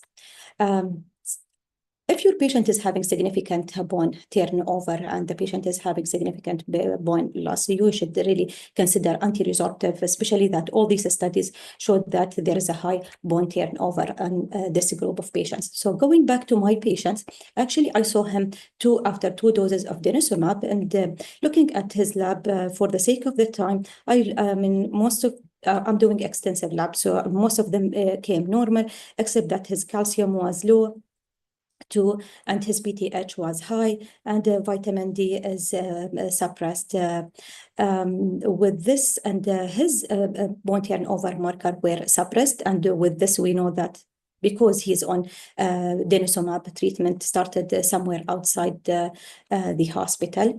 His testosterone was high, and free testosterone is normal. And we know that also post-bariatric surgery, total testosterone is going high. I didn't do the 24 hours urine calcium for this patient. This is his DEXA scan after 2 doses of denosumab. His the T-score spine went to, it is minus 2.1, but I cannot compare it to his previous one because the previous one was done outside the hospital, but his Z-score is still significantly low, minus 2.6 as spine, and this showing you that comparing to his age group and gender matched population, his BMD is still low. So what I did, I replenished his calcium, and I mainly with calcium citrate. I loaded him with vitamin D, and repeated calcium was 2.3, and I gave him the 3rd dose of denosumab. Talking about 3rd group, glucocorticoid-induced osteoporosis. So this is a 20-year-old patient who is known to have nephrotic syndrome, has a couple of relapses per year, and the steroid dose goes up to 70 milligram daily, multiple times per year. He's having also primary hypogonadism and testosterone, short stature. Current height when I saw him is 163, and he's having growth hormone deficiency at early age, and he was using it for 18 months off since age of 18, and steroid-induced diabetes and hypercholesterolemia. On steroid for a very long time, since age 1. And his current dose when I saw him is 7.5 milligram daily. And as I mentioned, his dose is going up and down based on his clinical condition. No history of a fracture, no bone pain, no muscle pain, no history of chipped teeth or dental issues. I did the DEXA scan when I saw him first time, and you can see that the DEXA scan showing that his Z-score, remember here we're looking at Z-score because the patient is less than 40 years of age, and lumbar spine is significantly low, minus a 3.7, and it's also low at all other areas. So patient is having low bone density. Before going back to what I've done with the patient, few words about the bone loss associated with the glucocorticoid therapy. Most rapid loss is going to occur in the first 3 to 6 months after starting the treatment. Increases with increasing the dose of glucocorticoid and affects the spine and hip with losses of up to 10% in the first year. It's dose-related, vertebral fracture most common, but risk of non-vertebral fractures, including hip, is also increased. Risk decline thereafter, despite continuing glucocorticoid use, and after discontinuation, fracture risk continues to decrease. Why glucocorticoid-induced osteoporosis? Through a different mechanism, direct effect on bone cells, and it is increasing the osteoclast activity and decrease the osteoblast activity, effect of the underlying disease itself, because we know that osteoporosis is given mostly to chronic inflammatory process like SLE or rheumatoid arthritis or a GI inflammatory disease, inflammatory disease. So the chronic inflammation per se is also affecting the bone. Steroid is causing also hypogonadism through suppression of FSH and LH, and eventually is going to decrease the end hormone like testosterone or estradiol. Vitamin D insufficiency or deficiency, calcium loss from intestine and kidney on steroids, and other medication which are given usually with the steroid, like some of the patients are giving a PPI or immunosuppressive agent, and decrease physical activity on those patients due to their underlying disease, and increased risk of fracture fall with those patients due again to their underlying disease. So looking at the steroid and how we need to adjust the fracts when the patient is taking steroids. We know that the fracts is not looking at the dose, and you just check if the patient is on chronic steroid or not. And we know that some of the patients are taking a high doses, and there is a way how to adjust the fracts. If the patient is having prednisolone dose less than 2.5, you just add 0.3, minus 0.35. For medium dose, you no need to adjust, but if the patient is having a high dose more than 7.5, you need to increase it by 0.2. And for major osteoporosis fracture, the adjustment for less than 2.5 is going to be minus 0.2. For between 2.5 and 7.5, no need to do anything. And more than 7.5, you're going to add 0.15.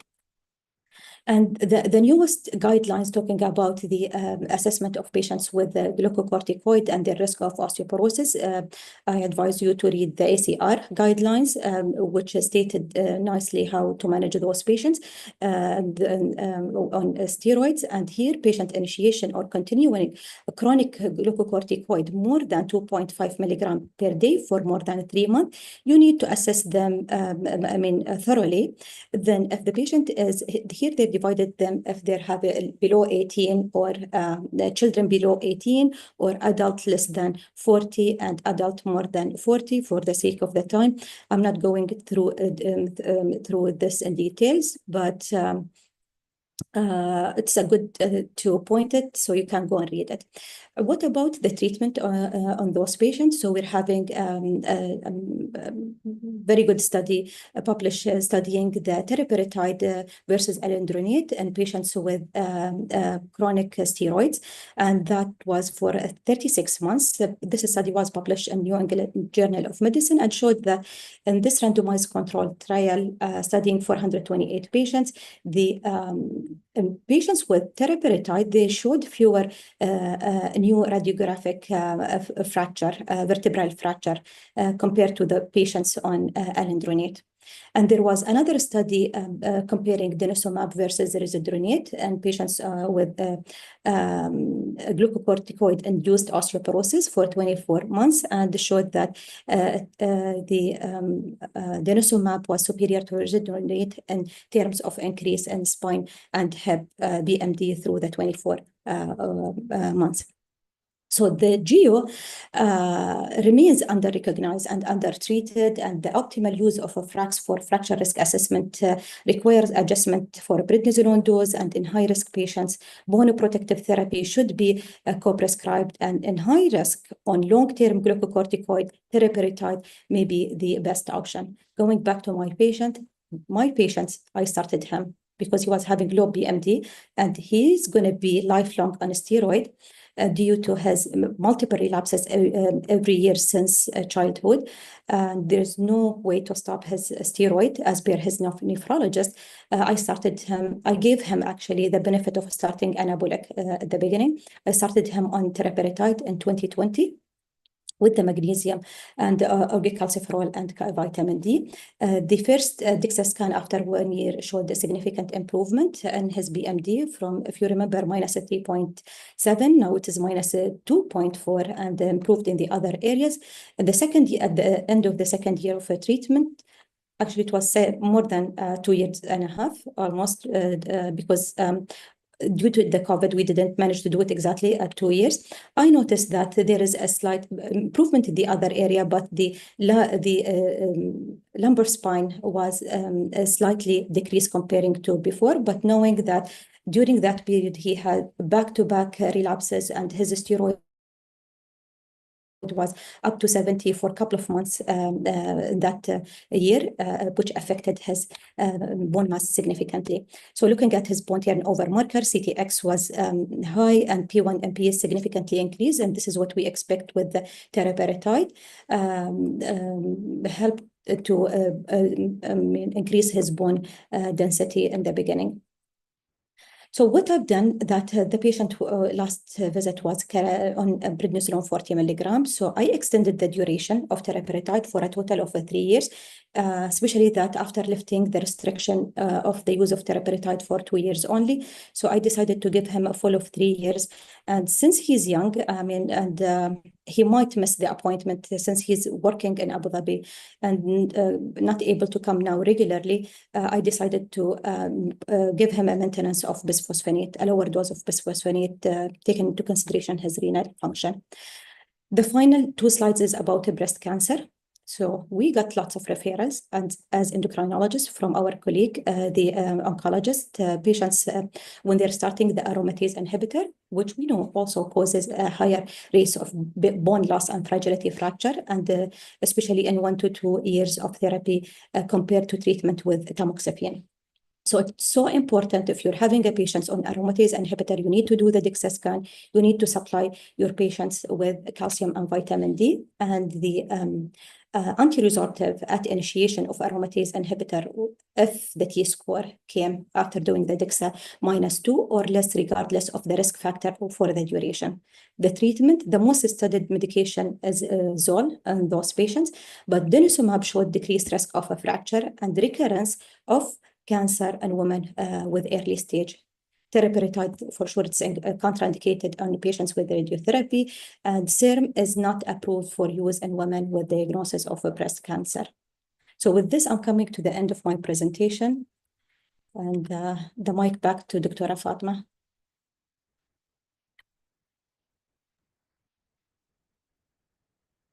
Thank you, Dr. Asma, for very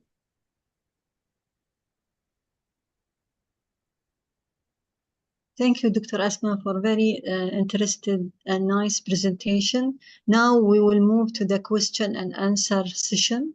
So can all the speakers join?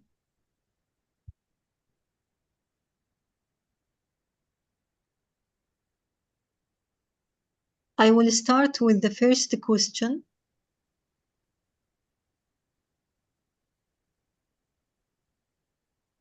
The first question is for Dr. Budur.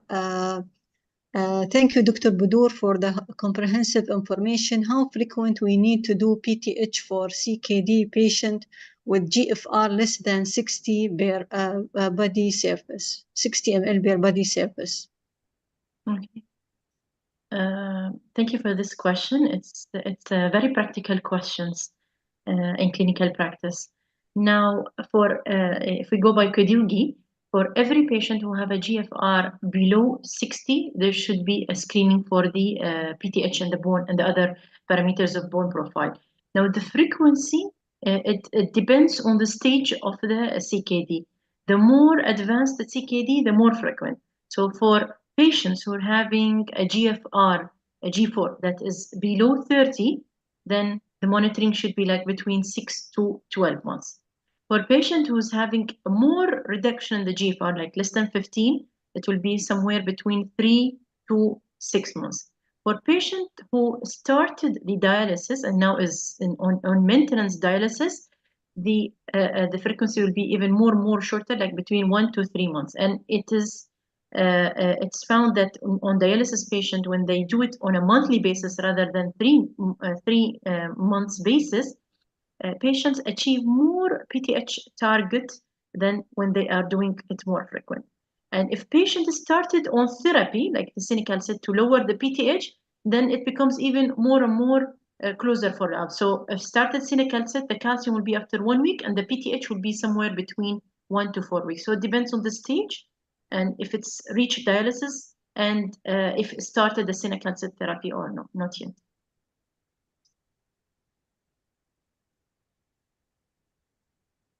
Thank you, Dr. Budur. The second, it seems that there is not enough time for the questions. They asking me to start the symposium. Sorry. So for people who just post their question, we will try to share them with our speaker and they will answer you through the email. Thank you. And now we will move to the Surveyor Symposium. It will be presented by Dr. Ihab Al-Tayyib.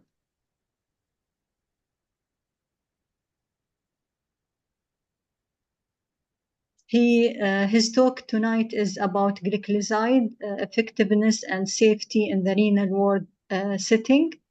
The mic is yours, Dr. Ihab. Thanks a lot. I would like Dr. Fatma to thank you and the moderator of this nice evening and all speakers. Very interesting topic. I will go. I don't know if I shared my screen. Can you please my screen is shared? Yeah, it is shared, but put it in the presentation mode.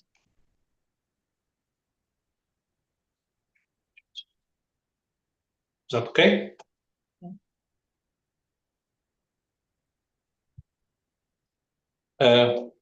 Is that clear? Yes, it's clear. Oh, okay. Thank you. I would like to. My title today, chosen today, is about one of the oldest group in treatment of type 2 diabetes, sulfonylurea.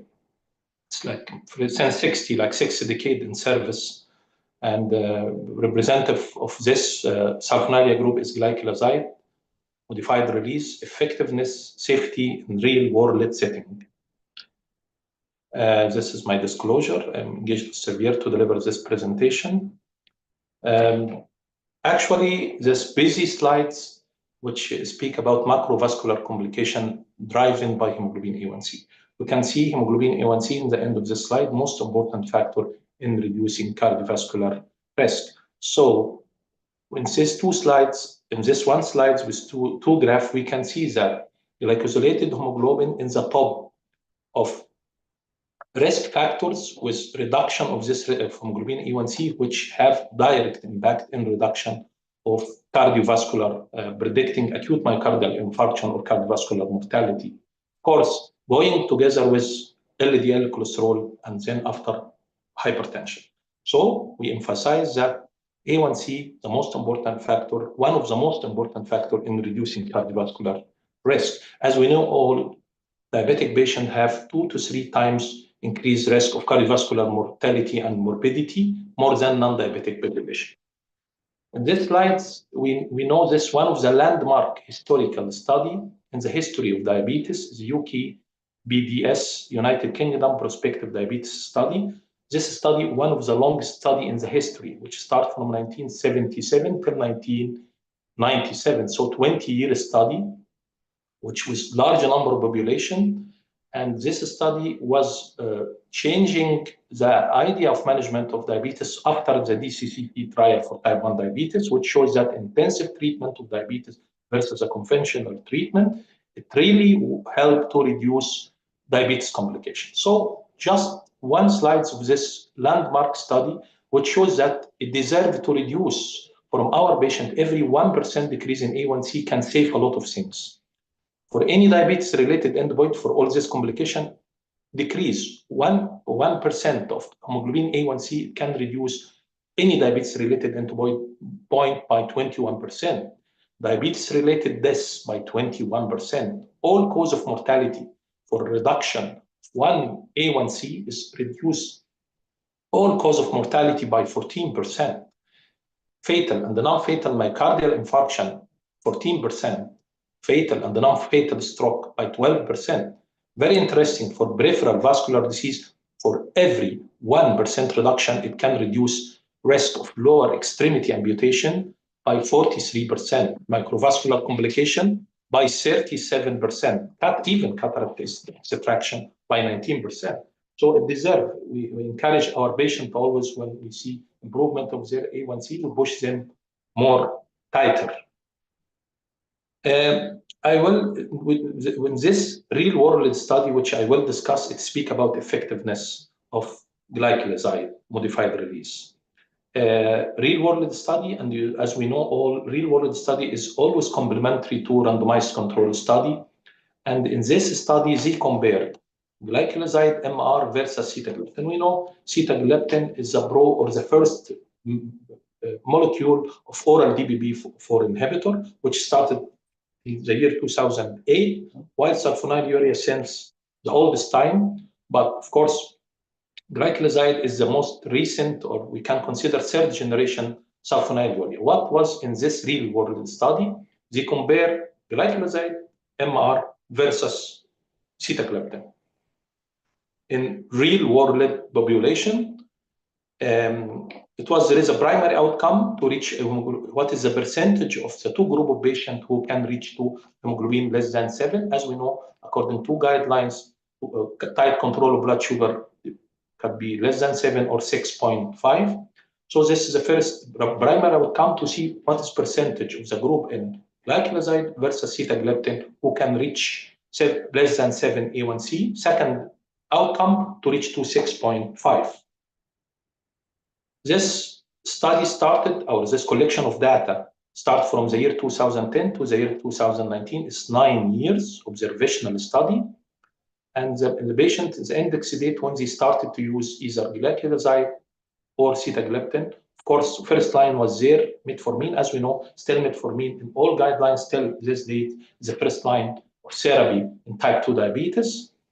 And they assess the efficacy of these two groups for 9 years, which it was enough to us to see hemoglobin A1C assessment and durability and persistence. And I am stressing this because the two molecule was being in 9 years, and they check their durability and they check their hypoglycemia.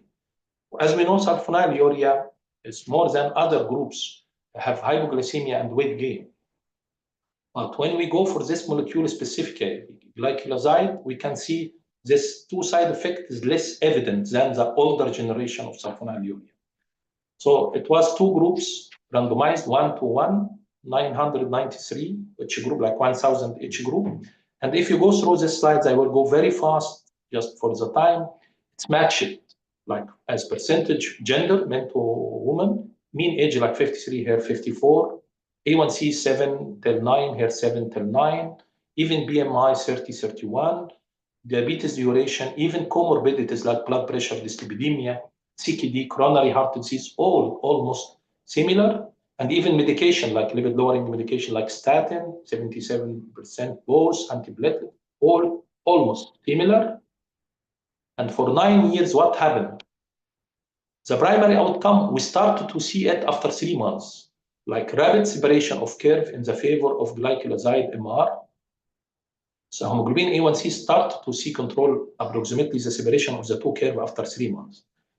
The dark line, this representative for the glycoside MR, and the faint one is representative for sitagliptin. They start together, and after the 3 months, they start to be separated. And this curve shows the reduction in A1C. So we can see in this graph represents the first 3 years, you can see there is more reduction of A1C when we use this glycoside MR versus sitagliptin. Even this reduction can up to 35% more likely to reach the target. What is the target? As I mentioned, the primary outcome is hemoglobin A1C less than 7. And secondary outcome, even still to reach to the 6.5, which is more tighter control according to some guidelines for diabetes. So still 51% more likely to reach the strict target of less than 6.5 with using glycoside versus sitagliptin. Of course, now with a newer molecule, we see more or less A1C.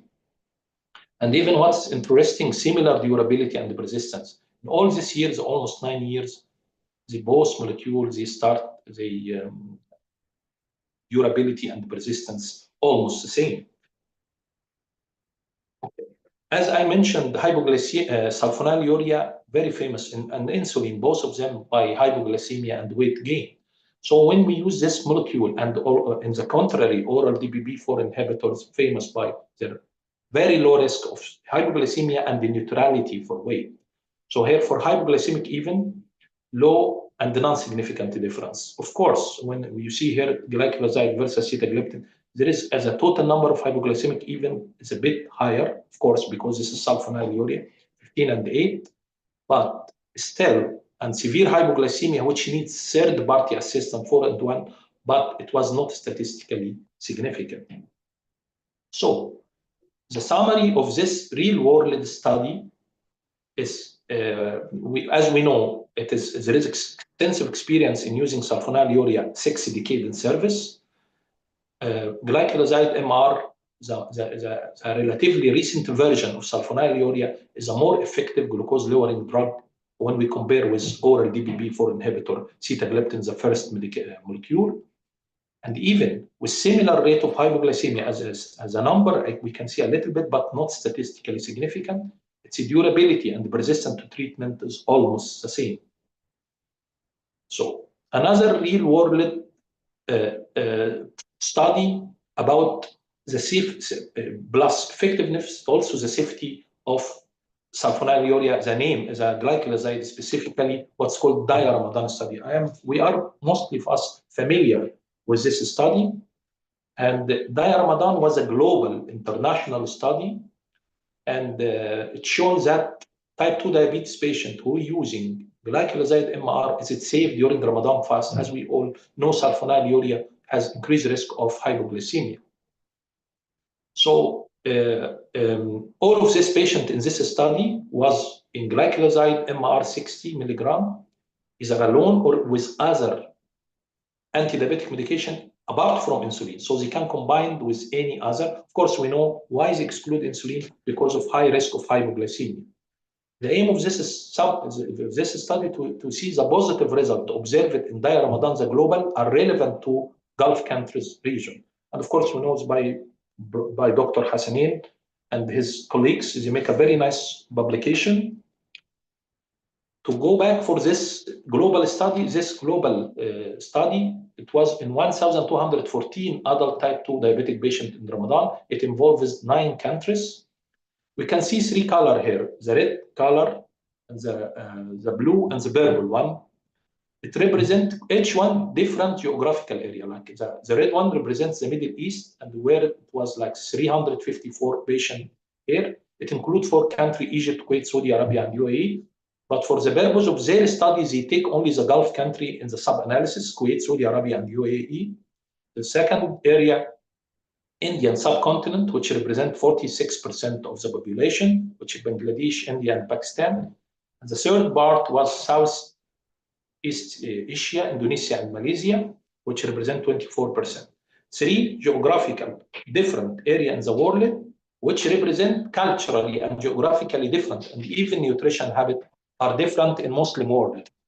So they take this sub-analysis to see the Gulf countries is different than the global one or no. The study design, of course, type 2 diabetes, because we speak about sulfonylurea, and patient should be already in glycoside before starting the study by 3 months before the starting the study. Those patients have ability to check their blood sugar at home. They're willing to fast during Ramadan, and they are not in insulin. And you know, here there is 2 visits, initial visit and V1 end of the study.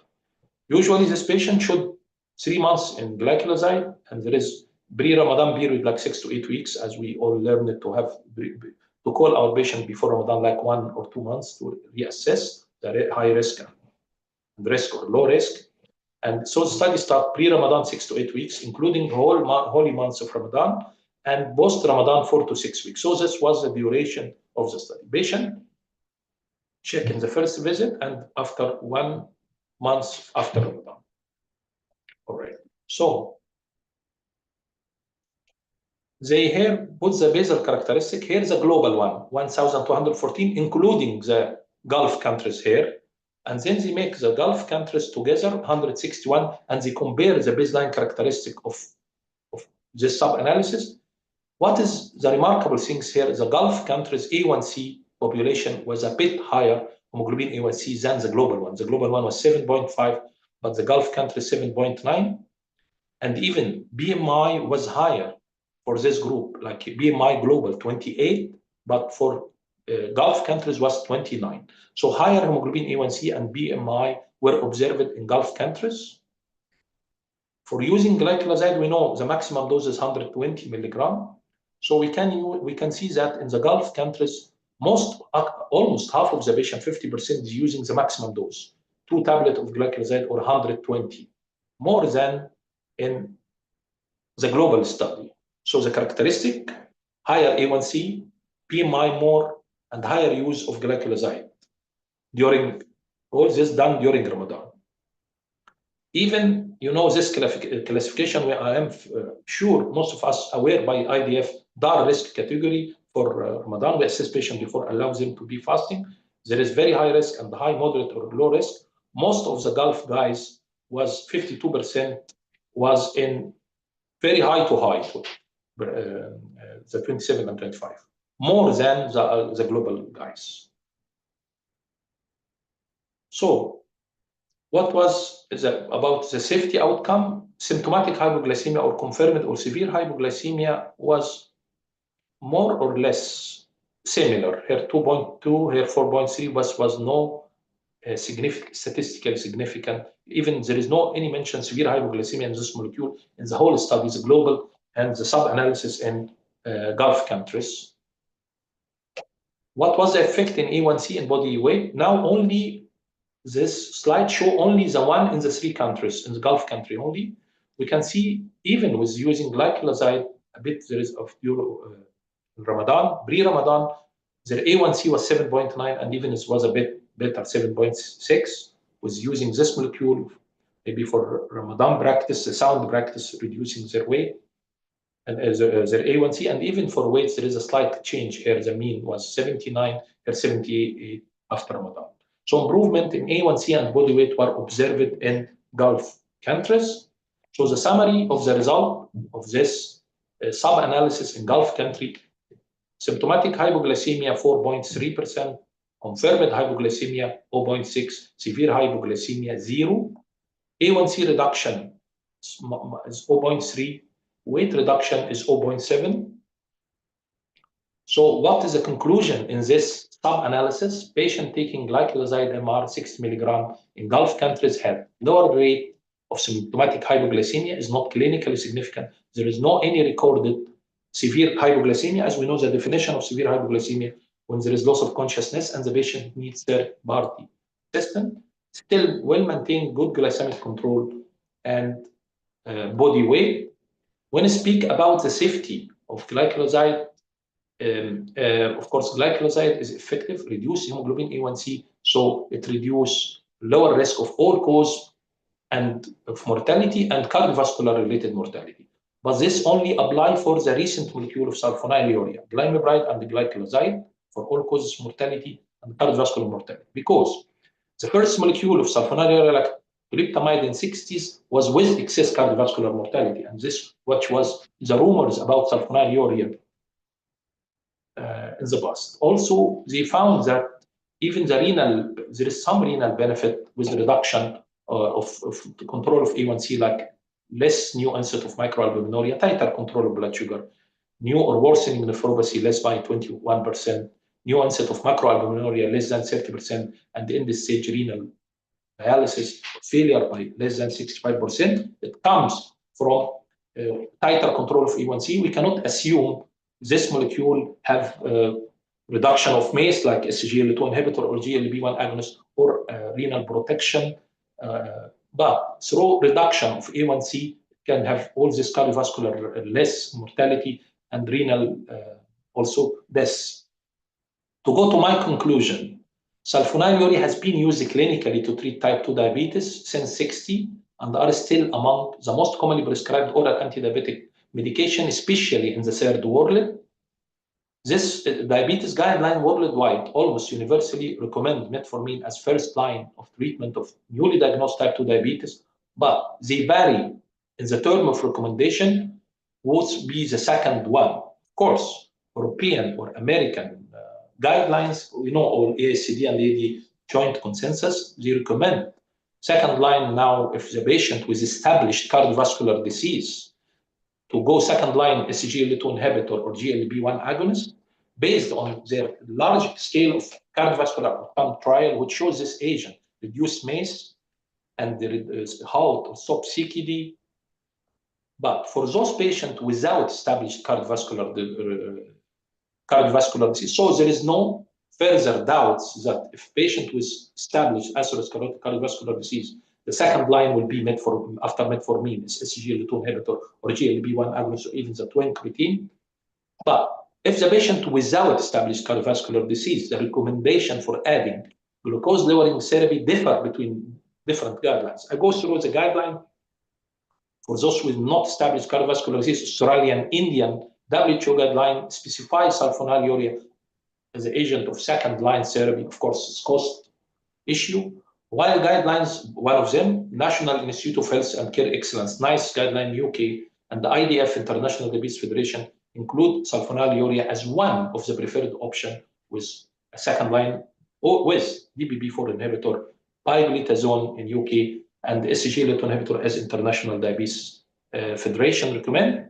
In contrast, consensus report from ADA, European Association for Study of Diabetes, recommend sulfonylurea as second line only if cost is compelling issue. We know very well that this guidelines, if you can see, if no established cardiovascular disease, if the cost is important, so they bought sulfonylurea and pioglitazone in the same line. This consensus recommendation as well, a joint guideline from ASCD, European Society of Cardiology, they put sulfonylurea back with seats in the fifth line. Sulfonylurea are still effective, well tolerated, inexpensive treatment of type 2 diabetes, recommended as add-on therapy in evidence-based international consensus report. In many Asian guidelines, sulfonylurea is still there, notably glycoside. It have a greatest beneficial impact on cardiovascular mortality, lower incidence of severe hypoglycemia, Even we can use it safely with a proper selected patient during Ramadan, as we generate this data from Daya Ramadan study.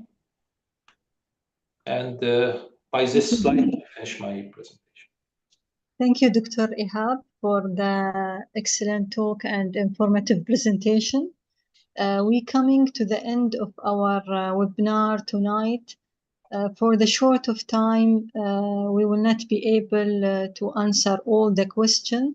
So I remind all the attendees to please, if you have further question, to email them, and then it will be directed to our speaker and you will receive the answer. I just also want to remind you that our webinar will be available on demand on the website of the EDES. And please don't forget to fill the evaluation form. It will be sent through the email. So you will be able to receive your CME certificate. Thank you and good night.